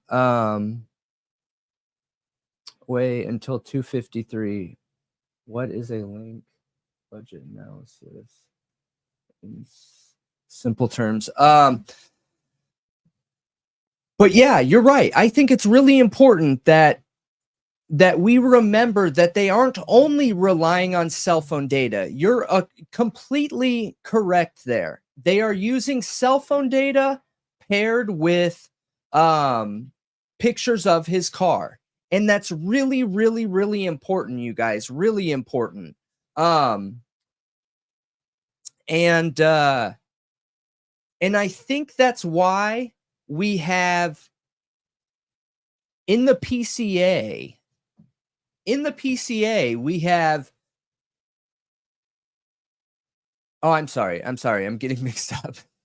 In the Alibi, Ann Taylor came out and said that the white Elantra seen at the pot store or whatever was not Bryan Kohberger's. And I think the reason why she put that in there is because I wonder if that's where step 1 is, right? So they see that his phone is connected to a tower. They have a picture of a white Elantra, which we know there were multiple in the area. And that is the car that starts the tracking of the cell phone connection and the cameras tracking that car, you guys. But, and again, I'm not putting anyone down who has their own opinions or anything, but in science, when you're doing a science experiment, you're not looking for how to get to point A, from point A to point B. You're not looking how to get from point A to point B, okay? You want to understand and learn why you can get from point A to point B. All right, Venera, we appreciate you. Thank you. But and yeah, one gifted Thought Riot Podcast membership. You are awesome.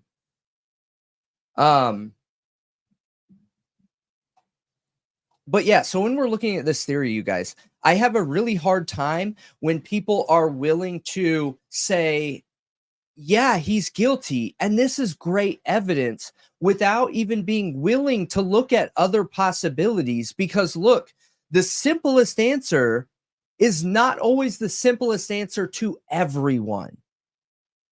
Does that make sense to everyone? Just because an answer is simple to one person does not mean it's simple to everybody. So the simplest answer is always the right answer, or is mostly the right answer. That doesn't fall true in a lot of situations.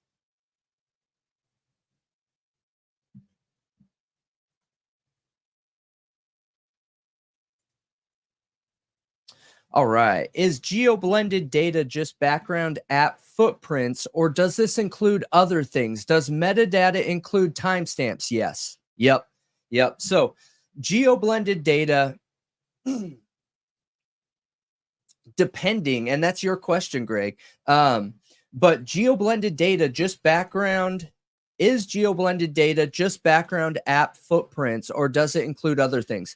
It includes everything. So normally in geo-blended data, let me think about the list. So depending on what source you're using will depend on what information you're going to get.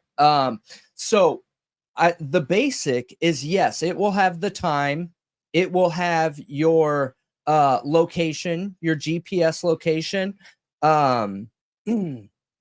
Some will tell you what the person clicked, how they clicked it, and how long they were on a specific tab or things like that. But it'll have the time and location for sure, 100%. And then does metadata include timestamps? It does. Yep, it does. However, when we're looking at metadata, that can be altered though too, right? And that goes back to, we need to be able to stay completely transparent and honest about all of these things. When the prosecution is looking into this evidence, it's important to remember that metadata can be altered. Doesn't necessarily mean that's what happened, but it can be altered.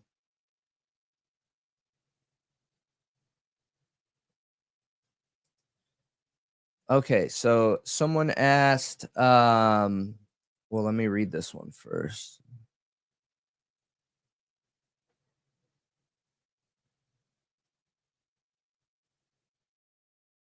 So somebody asks specifically about a content creator, and I'm not gonna take that question, you guys, just because I don't want anything ever to come off disrespectful.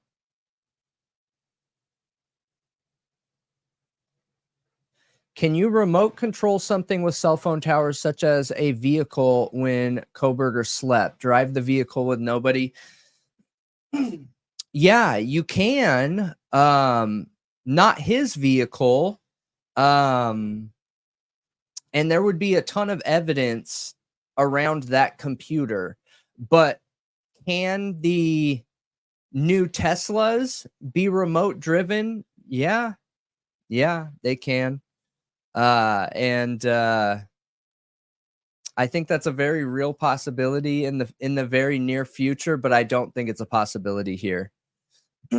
I don't think it's a possibility here.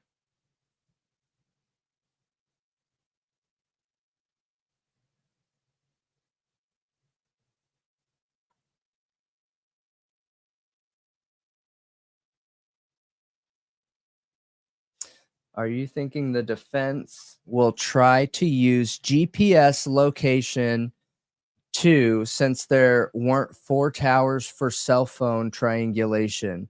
Why wouldn't they have said GPS from the start? Man, I wish I knew. And that's something that I have wondered from the very beginning, you guys. From the very beginning, is why the heck why have they been so hyper focused on cell phone triangulation? I don't understand it. I don't agree with it. I think there are some major issues and misconceptions going on in here. And huge shout out to Angel, another gifted Thought Riot Podcast membership. We appreciate you. That is awesome. Thank you. And Melinda Cook, 4chan theory looking pretty tasty these days. Listen, I think that one has water. I think that one has water. And I don't think it's fair to oversimplify this crime to make it seem like no other theory is possible but Bryan Kohberger. I don't think that's fair to do. Mm-hmm.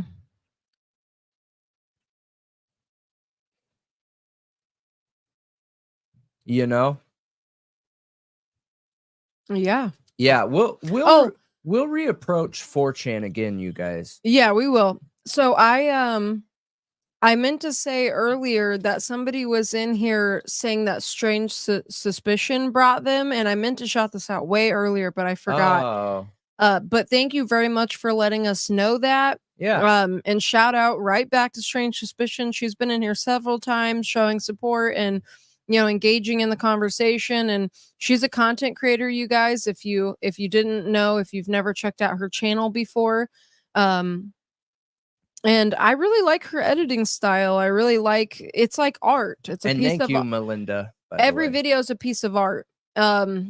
Is how I see it. And, you know, she brings up good questions. And, you know, here, you know, at Thought Riot, we're all about the thought, you know, provoking thinking, critical thinking, instead of, you know, just believing what you're told. Yes, absolutely. The Washington Drive. Yeah, so check her out, you guys. Check her out.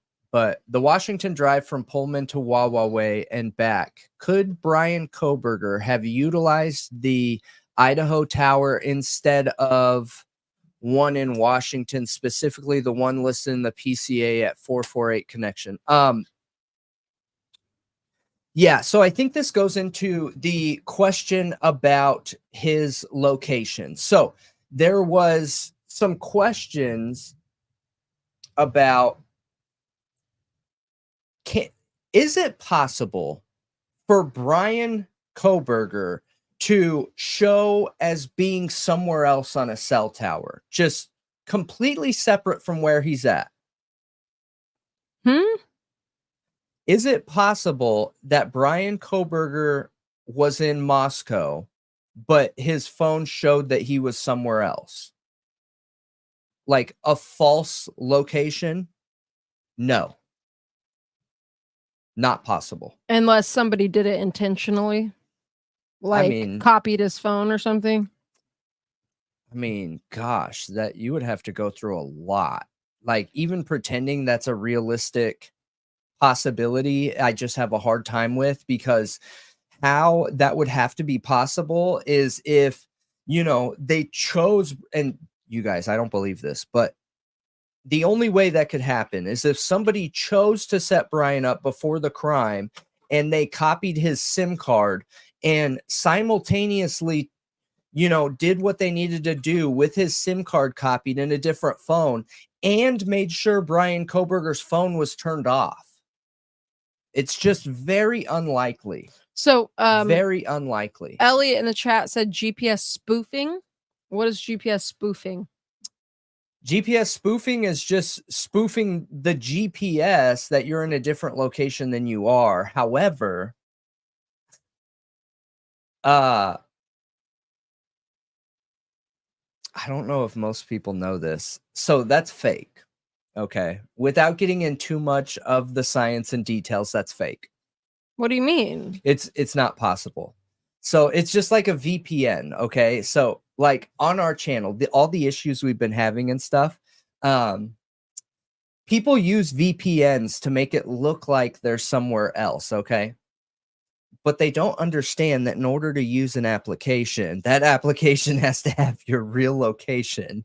So you can use a VPN, and yes, it will show the VPN's location, but if you're on an application, it also shows your real location to that application. Now, that's not OSINT, that's not open source intelligence, open source technology for any random person to be able to see an actual location versus a VPN. But it is, yeah. So it's so the spoofing would be fake. So your VPN is for your IP address, right? And but you're saying GPS spoofing is kind of similar in that it's fake and gives. It's almost like if you look any deeper, you're going to see that's not your actual location, and they're going to give your real location. That's correct. Yep. So it's almost like a. So like you could GPS. I'm trying to think of a metaphor or something, but I can't. You could GPS spoof the GPS technology, but the second you're in an app, it would know that you're not there. Okay, like GPS spoofing doesn't cover for your cellular like the triangulation or for other ways of identifying your location. Correct. It only is messing with your GPS, not all your other tech that's locating you.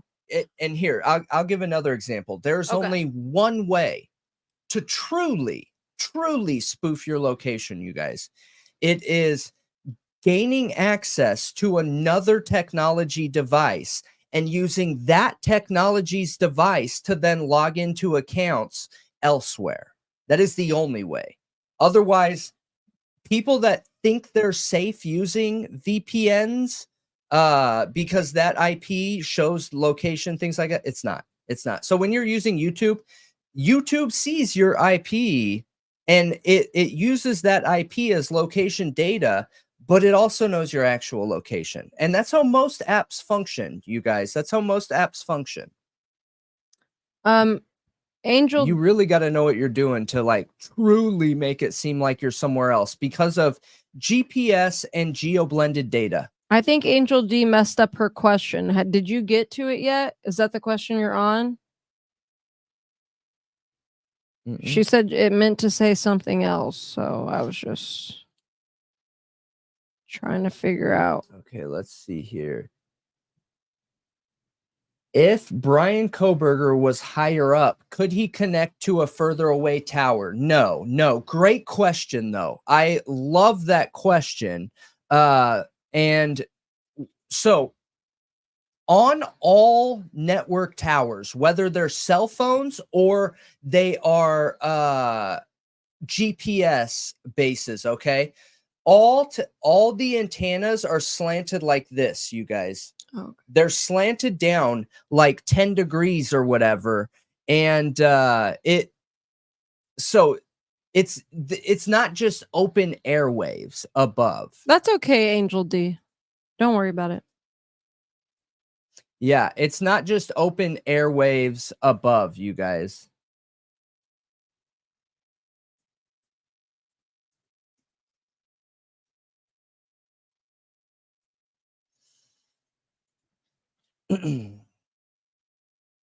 I really, I've been thinking this whole time with what they're claiming in this supposed alibi. I want to see the video footage so bad. Yeah. I want to know what's up with that video footage because they've been claiming this whole time they have him on video. I know. Like, turning around in the neighborhood, doing all these loops and everything. I mean, that's how they're supposedly putting him there, at the crime scene because they don't have cell phone data at all for the time of the crime.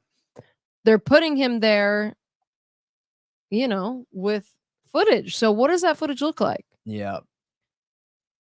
Hey. What? When you're done with that, I want to point something out. What?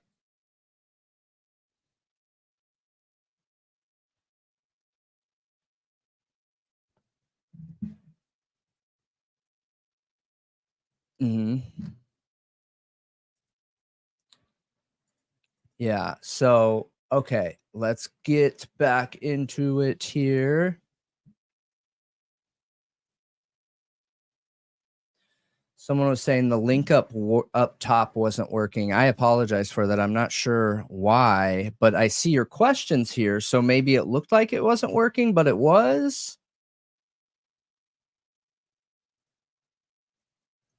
Yeah. I've heard some creators aren't so willing to receive information. And that's okay. Everyone has their own prerogative.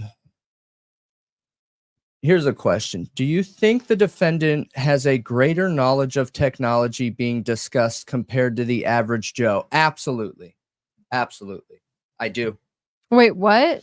Do you think that Bryan Kohberger has greater knowledge of technology than the average person? And yes, absolutely I do, because of his training in school. Yeah, the courses he went through, and we've went into this many times. You know, his experience, what he was going to school for, what he went to school for, and he definitely has higher than average, you know, knowledge on this kind of technology. He has to. Like,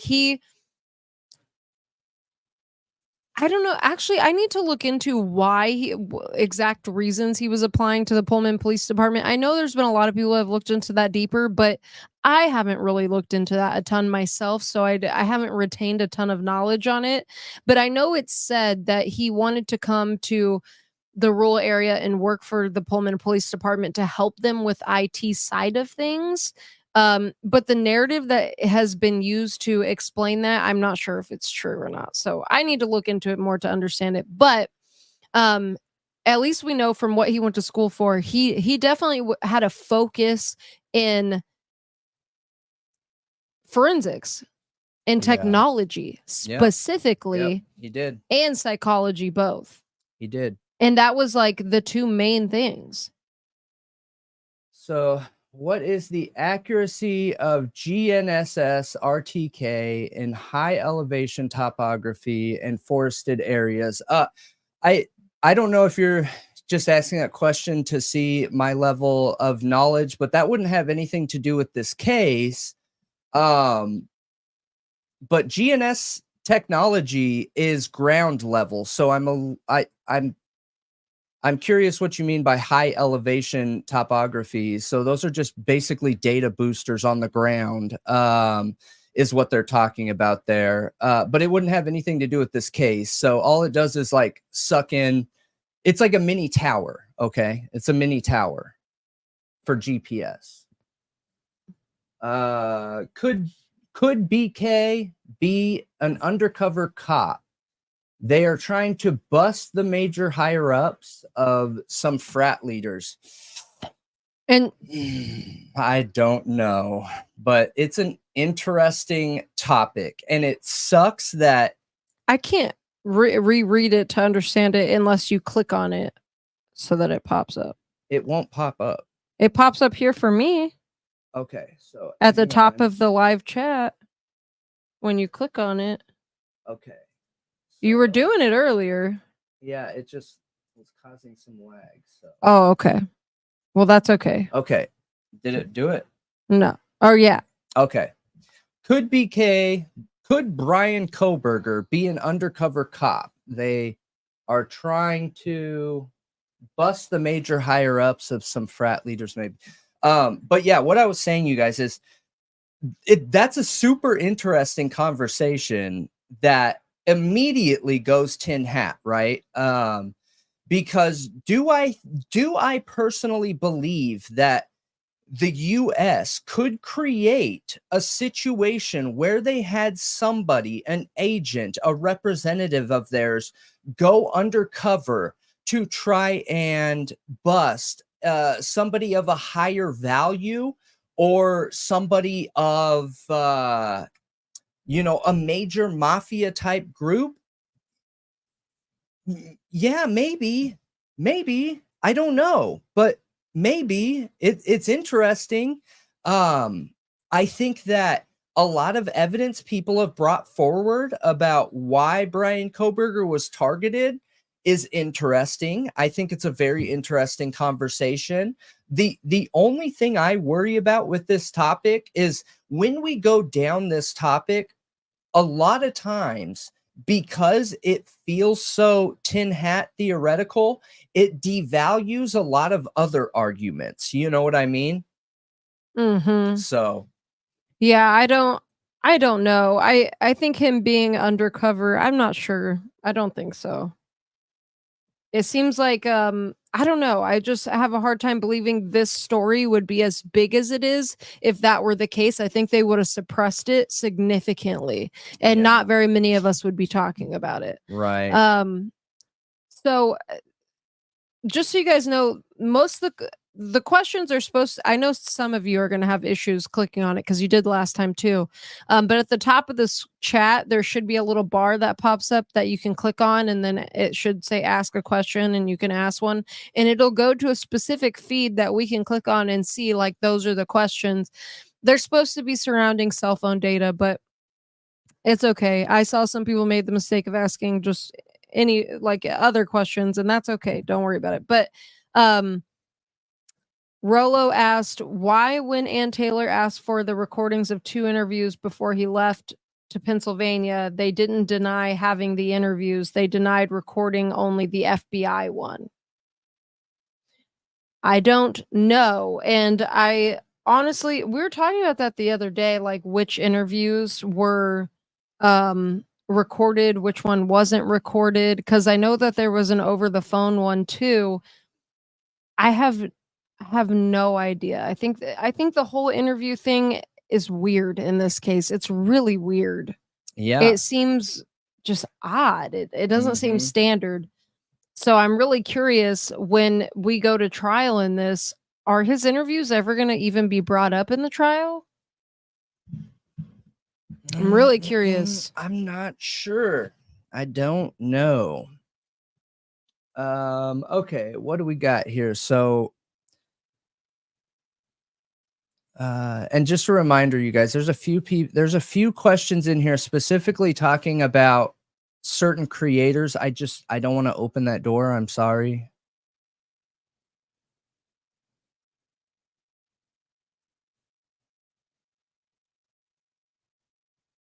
Is the jury going to understand all the factors? Now that is an incredible question. Incredible question.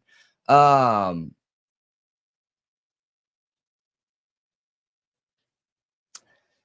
don't know. I don't know. I think that it is going to determine how good of a speaker and or trainer the expert is. And that's one really important thing to consider, you guys, is that anytime you're bringing in an expert forward, that expert needs to be able to speak and or teach really good. Now, an example of that, and again, everyone has topics like these, okay? Could I take my filter off and talk about network science directly with you? Like, okay, that's a good example. What was that question earlier? I think they said it was the GNSS. There's also GNNS too. So network technology, it has a ton of acronym focuses. Okay. Now I could sit here all day and go straight science with everything, talking directly about, the probabilities, the math, and how it directly applies to the antennas and everything in between. But that doesn't help anyone relate with the information at hand here, right? So what we do here is I try and make it as simple as possible. Literally the most simple thing. I try and make it the absolute most simple with the most simple words ever, because then that helps us get down the think tank path of, coming up with new theories and ideas and not getting lost on the data and science. So I think their expert needs to be able to do the same thing. I think that's the only option. Right. He can't get too sciencey is what you're saying, to where he loses the jury. Yeah, he's got to be able to He's got to be able to relate them and connect with people and train them. Yeah, that's a good point.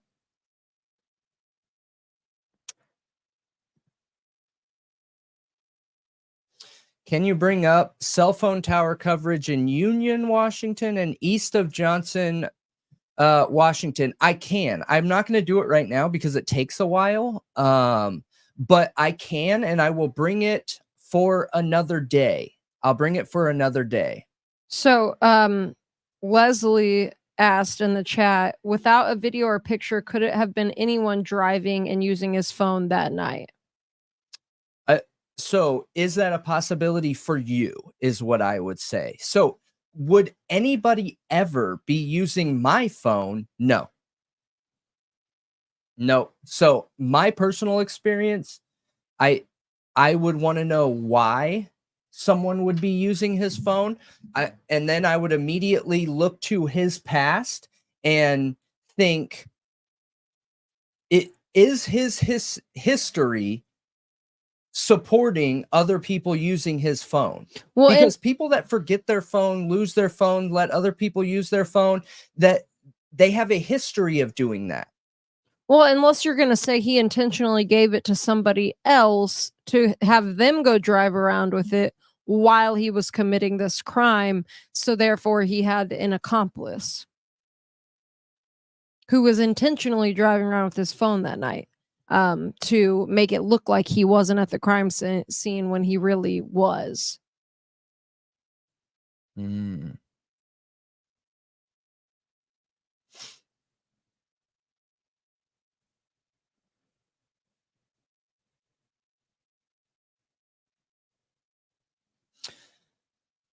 Someone said, do you recall Ann Taylor contesting a video of Bryan Kohberger's car on Ridge Road? I don't, but I can't remember names, you guys. So do you remember that?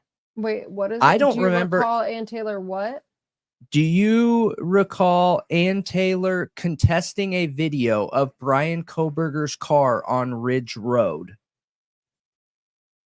I can't even tell you which road is Ridge Road from the image in my head. So I need to pull it up and look, but I can't recall that. I don't remember that. The only thing that I know is that Ann Taylor said that Bryan Kohberger wasn't in that area at the time of the crime. So I would assume that they would be contesting all of that, especially if they're trying to bring forward evidence that he was provably somewhere else.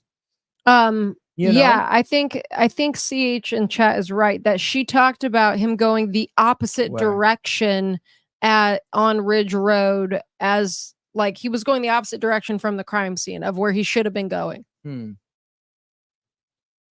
I don't think he was in that area at all. Not the opposite of the crime scene. Yeah, but they're saying he wasn't there at all.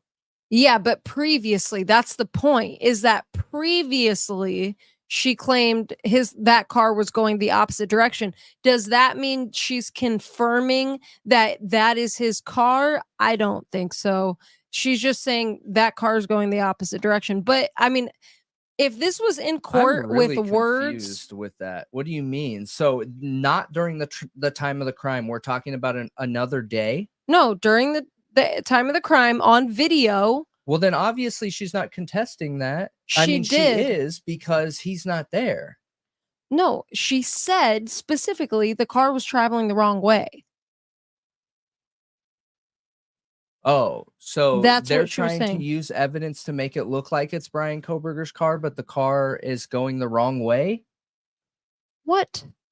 I don't understand what you're saying. So Ann Taylor is either saying the alibi is true and Bryan Kohberger wasn't in that area, alibi. or she's saying that Bryan Kohberger was in the area and driving the wrong way. But both can't be true. No? Am I confused? I don't. What is Jeff H saying right there? He's quoting something that has something to do with it. I don't know. But am I confused? I don't know, because I need to pull up the part. What? But I'm trying to read that quote. A report from an analyst for the FBI dated March 21st, 2023 shows the analyst heavily relying on a video of a car heading in the wrong direction at the wrong time on Ridge Road. Okay. So, I mean, if that's supposed to be a way of saying like she was confirming it was Bryan's car and contesting that it was going the wrong way, so he obviously wasn't going towards the crime scene. I don't think it's like that, because I don't think she would make a mistake like saying that's Bryan's car going the wrong way. I mean, or Okay. anything like that. That's what I'm trying to understand. It has nothing to do with the alibi. Like this, she didn't say this in regard to the alibi. I understand that, but Okay. both things can't be true. Right. So if she referred to an image saying that that car is going the wrong way, and she made it seem like it could be Bryan Kohberger's car, then the alibi cannot be true. Right. That's why it's important. Yeah.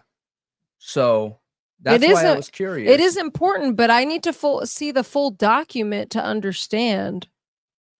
Yeah. Because, like, yeah, what is the point of refuting that if you have this alibi? Because if Ridge Road is Walinta, then that's near the crime scene.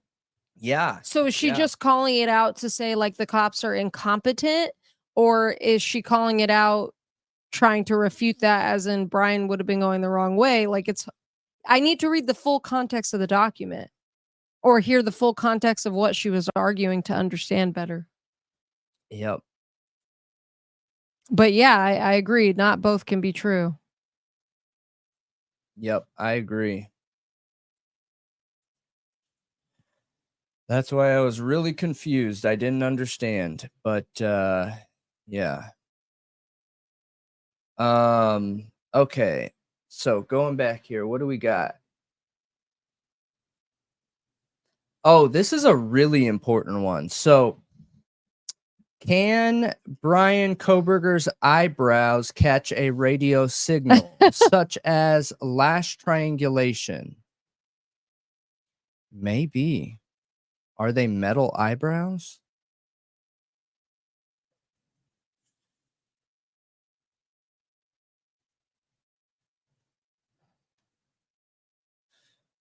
You'd think if the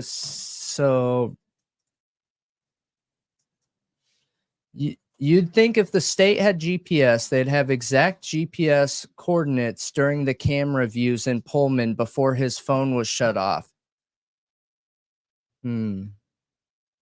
I mean, yeah, I agree. I think that it's an interesting idea for sure. Could the prosecution not have gotten permission to use geo-blended data due to privacy restrictions? And would the defense have more access to it because of Bryan Kohberger's permissions? It could be. That could be, you guys. Absolutely. And that's what we're wondering about yesterday and talking about yesterday. Is it a possibility that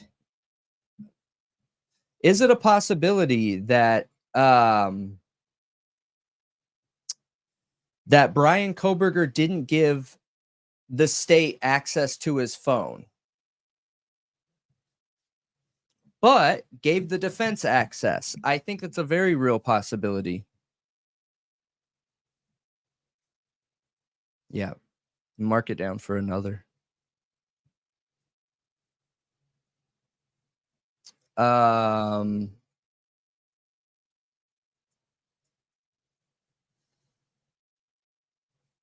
Yeah, this video will have a lot. So it's going to come down to, I want to go back to that question, okay? Because I think there's some interesting details within that. So Bryan Kohberger's parents, at least his dad, when he got pulled over in Indiana, had an iPhone, okay? We know that his other family members have iPhones. So it would be interesting to find out if he had an iPhone. So there's half of the argument, right? Then if he had an iPhone, did he have a 6-digit PIN set up? Because in the PIN, 6 digits or more cannot be opened by law enforcement. There is no way to break into those devices, you guys. None. Zero. Zip. So is it possible they had his phone? Is it possible that they couldn't get into it? Yes, yes, and yes. Absolutely it is. Absolutely. And just a reminder, you guys, no matter what platform you're on, hit that thumbs up button, hit that like button, hit those stars, 3 stars or 5 on some platforms.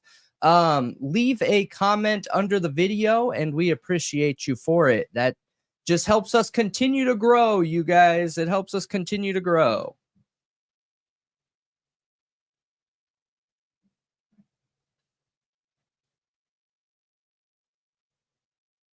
Yeah.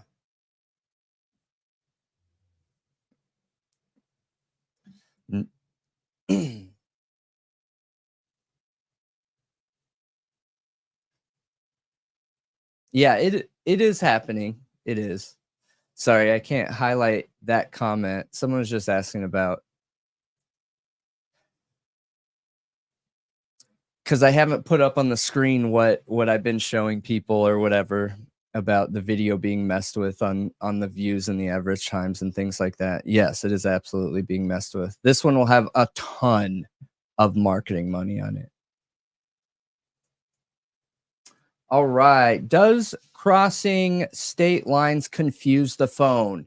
Say it will stick to Idaho towers if he crossed into Washington.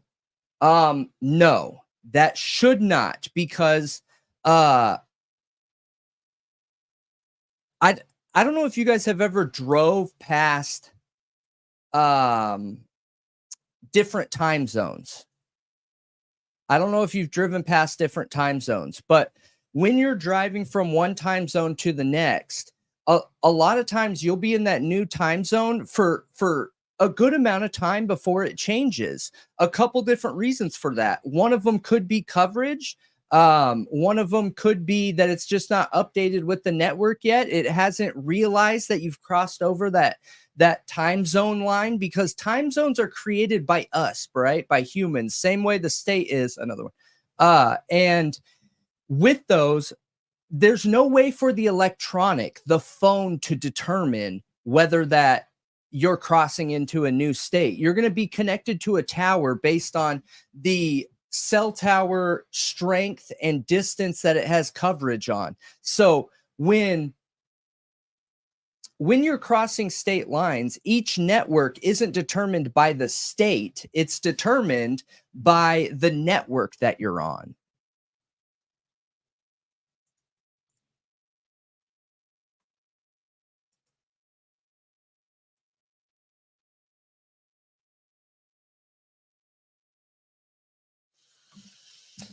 All right. So going back into this topic, could the defense get his geo-blended data from him giving them access to his phone? Yes, absolutely. However, I don't think the defense would have access to his phone directly. They would have to gain access to his phone through the through his iCloud.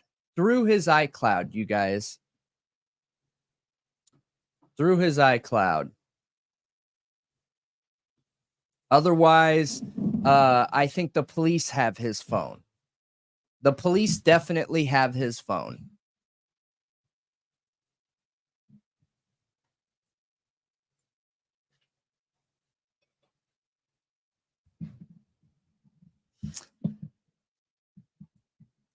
All of our lives are, they're still up there for watch, you guys. So the majority of our 60,000 subs are international. So, you know, as the world turns and people wake up in the UK and in Europe and everything, that's when a lot of people rewatch them. Unfortunately for right now, until it gets cleaned up, we have to turn off the chat replay though. So hopefully a day will come where we can leave it on, but it's not really impacting anything right now. So, you know, just during rewatches, there won't be any chat.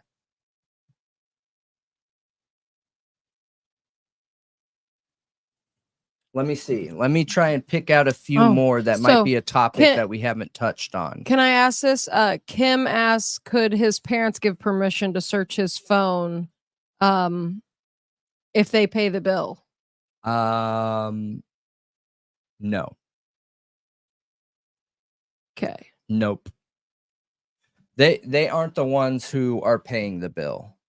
So Yeah, but if they were, if you say you were on a family plan where your parents were paying your bill, could they give access to your phone? If it's an Apple iPhone, I don't think so. If they don't have the code. No. Yeah, it's not. Listen, if they get a search warrant for the phone and it's his Face ID or whatever, they will force him to give them access to his phone. Force him. Absolutely force him. Hold it up to they'll his hold face. him down. They'll hold his eye open if it's iris scan. They will force his thumbprint. They'll force access. But here's the thing with 6-digit codes. With a 6-digit PIN, even though it requires a brute force attack, there are too many possible outcomes of a number. Okay. So the amount of time it would take to break with a brute force attack a 6-digit PIN is insane. So they just don't do it. They don't try it at all. So, I mean, I guess if the parents were the owners of the account, they could say we'll give you access to it. But if they don't know that 6-digit PIN, there's nothing they can do, you know? Mm-hmm. Because I'm sure with a 6-digit PIN, they'll still get a warrant and they'll still ask you to open the phone. But, you know, most criminals would just be like, yeah, I don't remember what it is. Sorry, you know? Mm-hmm.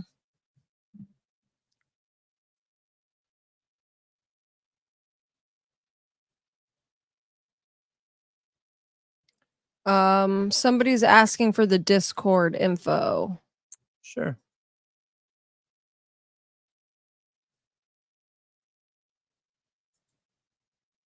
I'm going to do a quick look through again.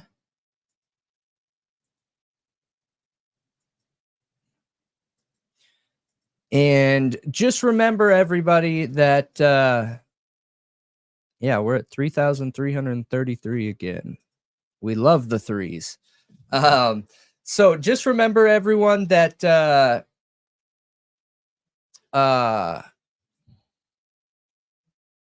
Discord is free. Discord is free. Okay. We're on all social media. Discord is free. It's just a place where we continue the conversation and hang out and continue to investigate. And then we also have a Patreon, and on that Patreon, we have a free tier also, but there are a whole bunch of people on there that support us, and we appreciate every single one of them for supporting us. So thank you for that. But if you don't have the means to, that's okay. We still want you to come hang out on there. We still want you to get the alerts to let you know when to come hang out. So check it out on Patreon. Yeah, so we did just share the Discord link in the chat, you guys. Somebody said the one in the description doesn't work. Okay, I can update it. Are you supposed to just save the same link and keep using it instead of generating new ones every time? I mean, you can. Is that what's making the old ones not work? Is Can't what I'm wait saying. to watch the 4chan show. All right, Melinda, we appreciate you, and it's definitely an interesting topic for sure. Oh, and we have an interesting topic. If you want to go back and watch our 4chan playlist, you can definitely do that too, because we've already touched on it quite a bit. But yes, thank you.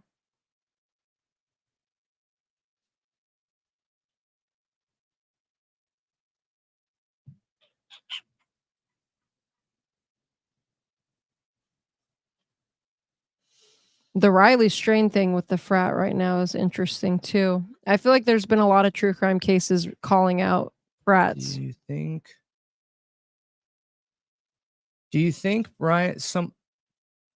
someone Bryan Kohberger knows, and PA had a beef with Bryan Kohberger and is setting him up. I don't know, you guys. I know that we've talked about this quite a bit, okay? We've talked about this quite a bit. But I don't think it takes a whole bunch of people to set up someone like Bryan Kohberger. There's this idea out there right now that, you know, if there's something fraudulent going on, if there's some kind of setup or whatever, then somebody placed Bryan Kohberger's DNA at the scene. That doesn't need to be the case, okay? I think that is the most unlikely outcome. The most unlikely outcome is that. So I wanted to bring this up because Bonnie in the chat, she asked this and she joined late. So one thing I saw is a lot of people think that Bryan is orchestrating the defense. Like this alibi is so obviously like stupid that Anne should notice it, but it's probably Bryan back there pulling all the strings. And Bonnie just asked a question that reminded me of that, and not saying she's saying that, but it reminded me of it. She said, since he specialized in cloud forensics, does cloud forensics have anything to do with what this expert is doing with his phone to get his location for the alibi? Does cloud forensics have anything to do with the alibi from what we saw with what Ray is doing? What do you mean? I'm a little confused by the angle. So the cloud forensics, you guys, is like, the best way to think of it is it's storage specific, okay? It's storage specific. Yeah, but that entails background application data, correct? Yeah, but not in a way where, I mean, I guess you could be logged into your Google account and it would have your location. I guess you could be logged into YouTube and it will have your location. So yeah, I guess. Yeah, it could play a role in it. It could. They're just focusing on triangulation, geo-blended location services, metadata and things like that. And that's very different than cloud-based forensics. It is. Yeah. Mm-hmm. I mean, yeah. Well, the mapping of that, like locating somebody, is obviously much different than cloud-based forensics. But I think, is that data coming from the cloud? Like, could it be coming from those areas? Almost like Bryan would get that data from his phone and give it to Ray, who could use it to locate him. Mm-hmm. Did you even hear what I asked? No, sorry. Say that one more time. I knew you did. I could tell in your face. Like, could Bryan get, like, that's just cloud forensics. Like, the way I was thinking of it in my head was, could that be the location of this data? And if Ray has it, then he can use it. Like Bryan could get the data from his cloud. I get what you're saying. To give to him, and then he actually knows what to do with it to locate him. Yeah, I get what you're saying. I'm just trying to think. I put everything into an example in my head, you guys. So I try and think of it in a realistic, livable point of view. So I think that, could he have been taking pictures there and those pictures were updated to his iCloud account, and the defense was able to gain access from his cloud storage systems? Then yeah. Okay.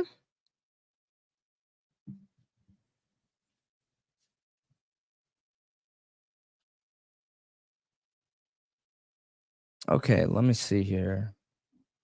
You think someone... Okay, so could Bryan Kohberger's phone handshake a device in 1122 King? Yes, absolutely. That is exactly what geo-blended data and location services do, you guys. Absolutely, that's what they do. So yeah, It absolutely could have had Bluetooth on or Wi-Fi on, and it could have been communicating with devices around it. Yep. Yeah. And Taylor did make it clear that Bryan is very involved in his defense. But to say he's orchestrating it the way it's been presented before, I don't believe he's necessarily orchestrating the whole thing, but obviously the lawyers have to do like what he wants. Like they have to go in the direction that he wants, it's not as like clear cut as doing everything he wants though. Cuz they have the legal expertise. This says, sorry if this has been asked, but people are saying that he could have easily left his phone somewhere. Will the info debunk that? It could, and it might not. If they use evidence and that evidence doesn't have him in 2 different GPS locations, then that doesn't debunk that. If the evidence does have him at 2 different locations, then it debunks that. Yes. Right. But yeah, I think it's a good thing if he's involved in his defense. I think, yeah, every defendant absolutely should be. Yeah. 17.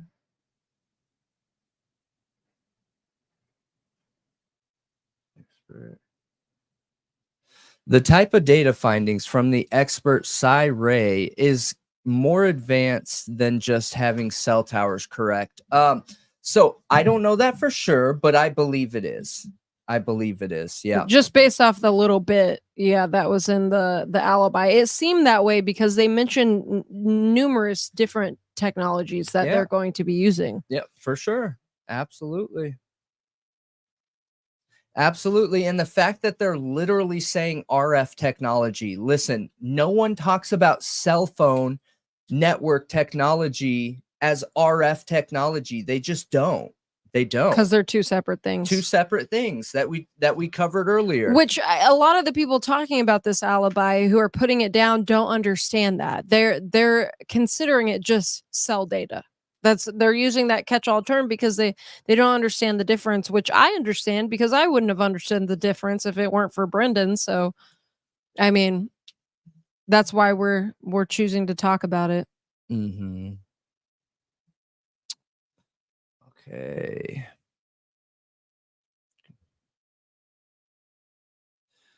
Could you guys talk about the time he supposedly spent conducting the crime? What was it? 30 minutes inside of the house. So based on the information we have right now, no, it was roughly 10. But yeah, we can absolutely talk about that. Not tonight. We usually will set it up for another night. But great question, and I wrote it down, so we can definitely talk on that. What if the cell phone and GPS data is showing different locations, one north and one south? Which of them would be the most reliable data?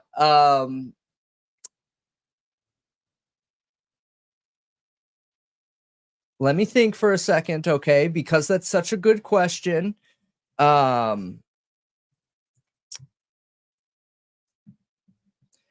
So could they have cell phone tracking in one place and GPS in another? No. That can't happen. There can't be one to the north and one to the south. And let's say the north is GPS and let's say the south is I don't know who's yelling out there. So somebody to the north, and so let's say they have his GPS location or here. I'm just going to pull up a map, you guys, okay? Look, let's say they have his GPS right here, okay? Let's say he's right here on this map where you guys can see, and then his cell data puts him over here somewhere. Let me think how that could be possible. Give me a second, you guys. One, I don't think that's possible at all, but I'm trying to come up with any situation where that could be possible. The only thing that I could think of is that maybe he's traveling in his car, takes a picture while he's traveling in his car. That picture gives the GPS location of where the picture was taken, right? And then by the time the cell phone tower has enough cell phone coverage and triangulation, it pings them somewhere else. So still, there will show a massive difference in time. There will still be a major difference in time. And I don't think there's any way around that.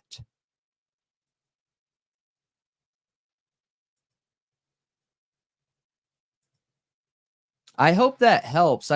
I'm trying to come up with ways to discredit this. I want to come up with ways to discredit this. That's the only way you can have good science, is a good scientist does not try and prove themselves right. Same for investigators, same for any expert. A good expert investigator scientist is not trying to prove themselves right. They're trying to prove themselves wrong.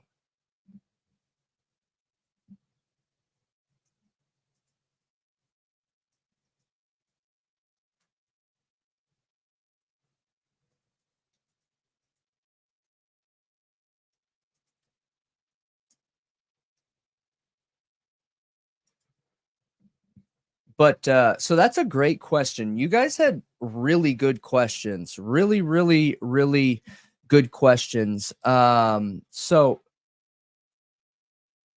could I explain it again? Let me see. Did this question just come through? Could I explain what I just talked about? Sure. I don't believe that can happen. I do not believe that they can be at two different positions. I don't think that's possible.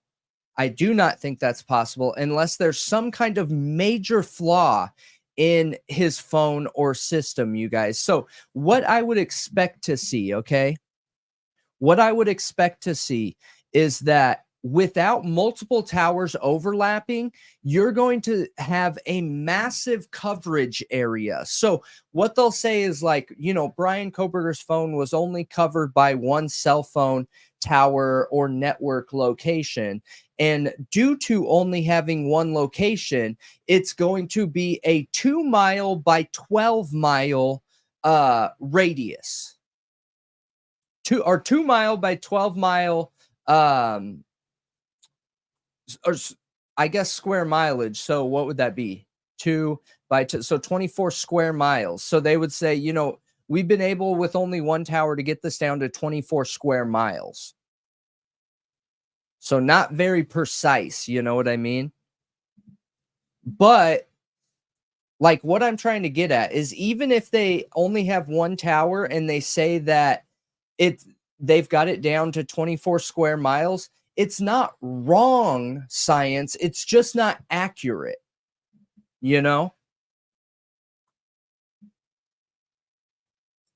I hope that helps. Okay, so are there lat and longitude every pic taken via cell phone? Yes. Yes, there is. Hang on, you guys. I won't do it this time because there's too many different phones, but yes, there is latitude and longitude on every picture, every single one.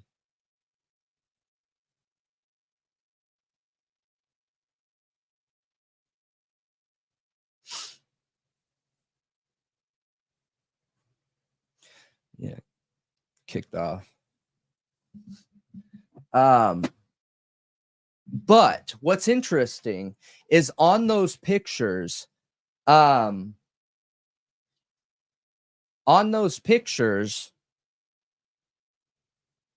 You can edit all that data, you guys. You can edit all that data.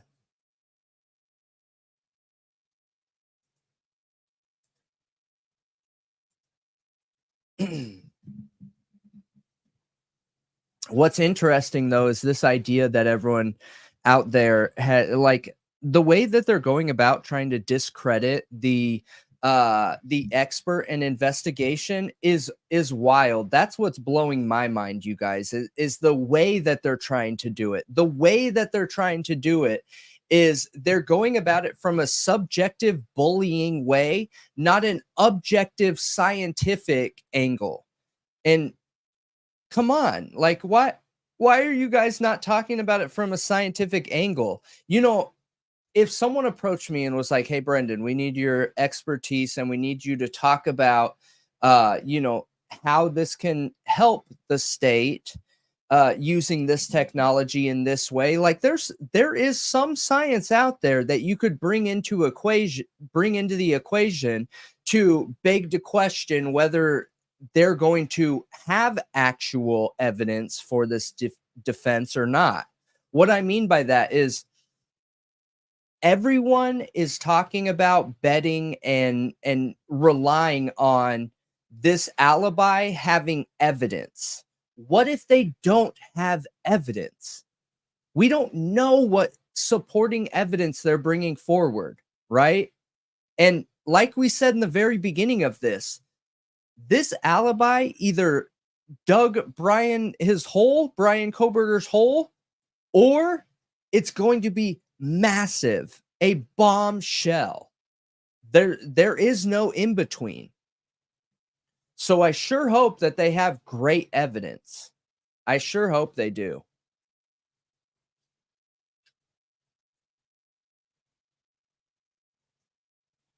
Because if not, I mean, it's going to look really bad. It's going to look really bad.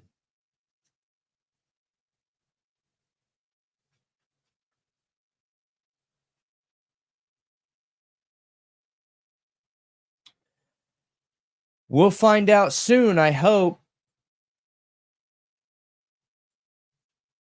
I hope.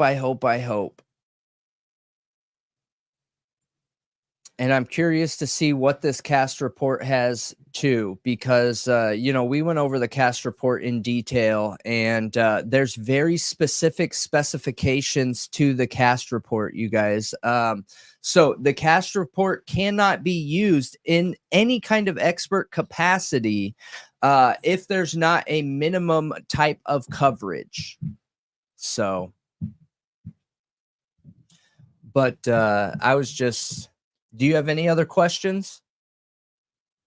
If you guys have any other questions, make sure you leave them in the comments below. This was one of our biggest live streams, so thank you everybody who came and hung out with us.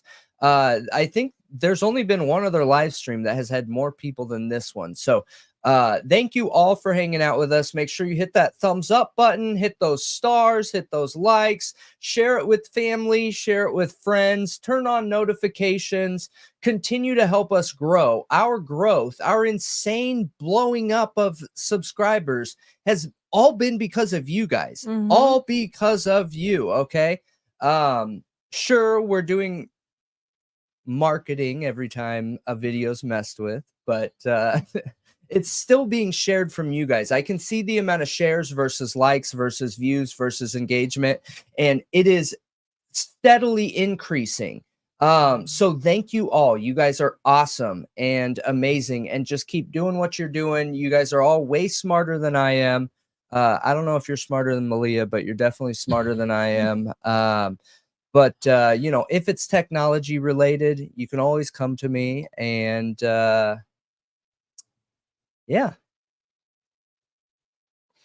Thank you guys all for being here so much. We appreciate you, and thanks for all your questions and interacting with the Q&A. That was really fun. I enjoyed it. We'll have to do it again. No, I'm talking about our video. Every single time somebody logs off to, like we've showed in our other videos, okay, where they're using the one person will be logged into 25, 30, 50 accounts and watching the video and then X out of all those accounts and then hop back. Every single time they do that, we add $10 to our marketing. So what's funny is they're trying to reduce our visibility and they're actually increasing it. So I thought it was pretty awesome. So it doesn't harm us. It doesn't hurt us. All they're doing is helping us. So, but, you know, leave comments under the videos and come hang out. Next time, you can find us on every major podcast platform, every major social media platform. Thought Riot Podcast spelled all the way out. We posted our Discord, and hang on here. I will post it again.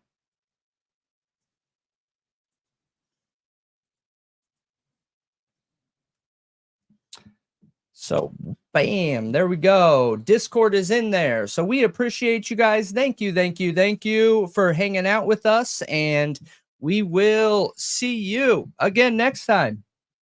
Yes. Have a great night, everyone.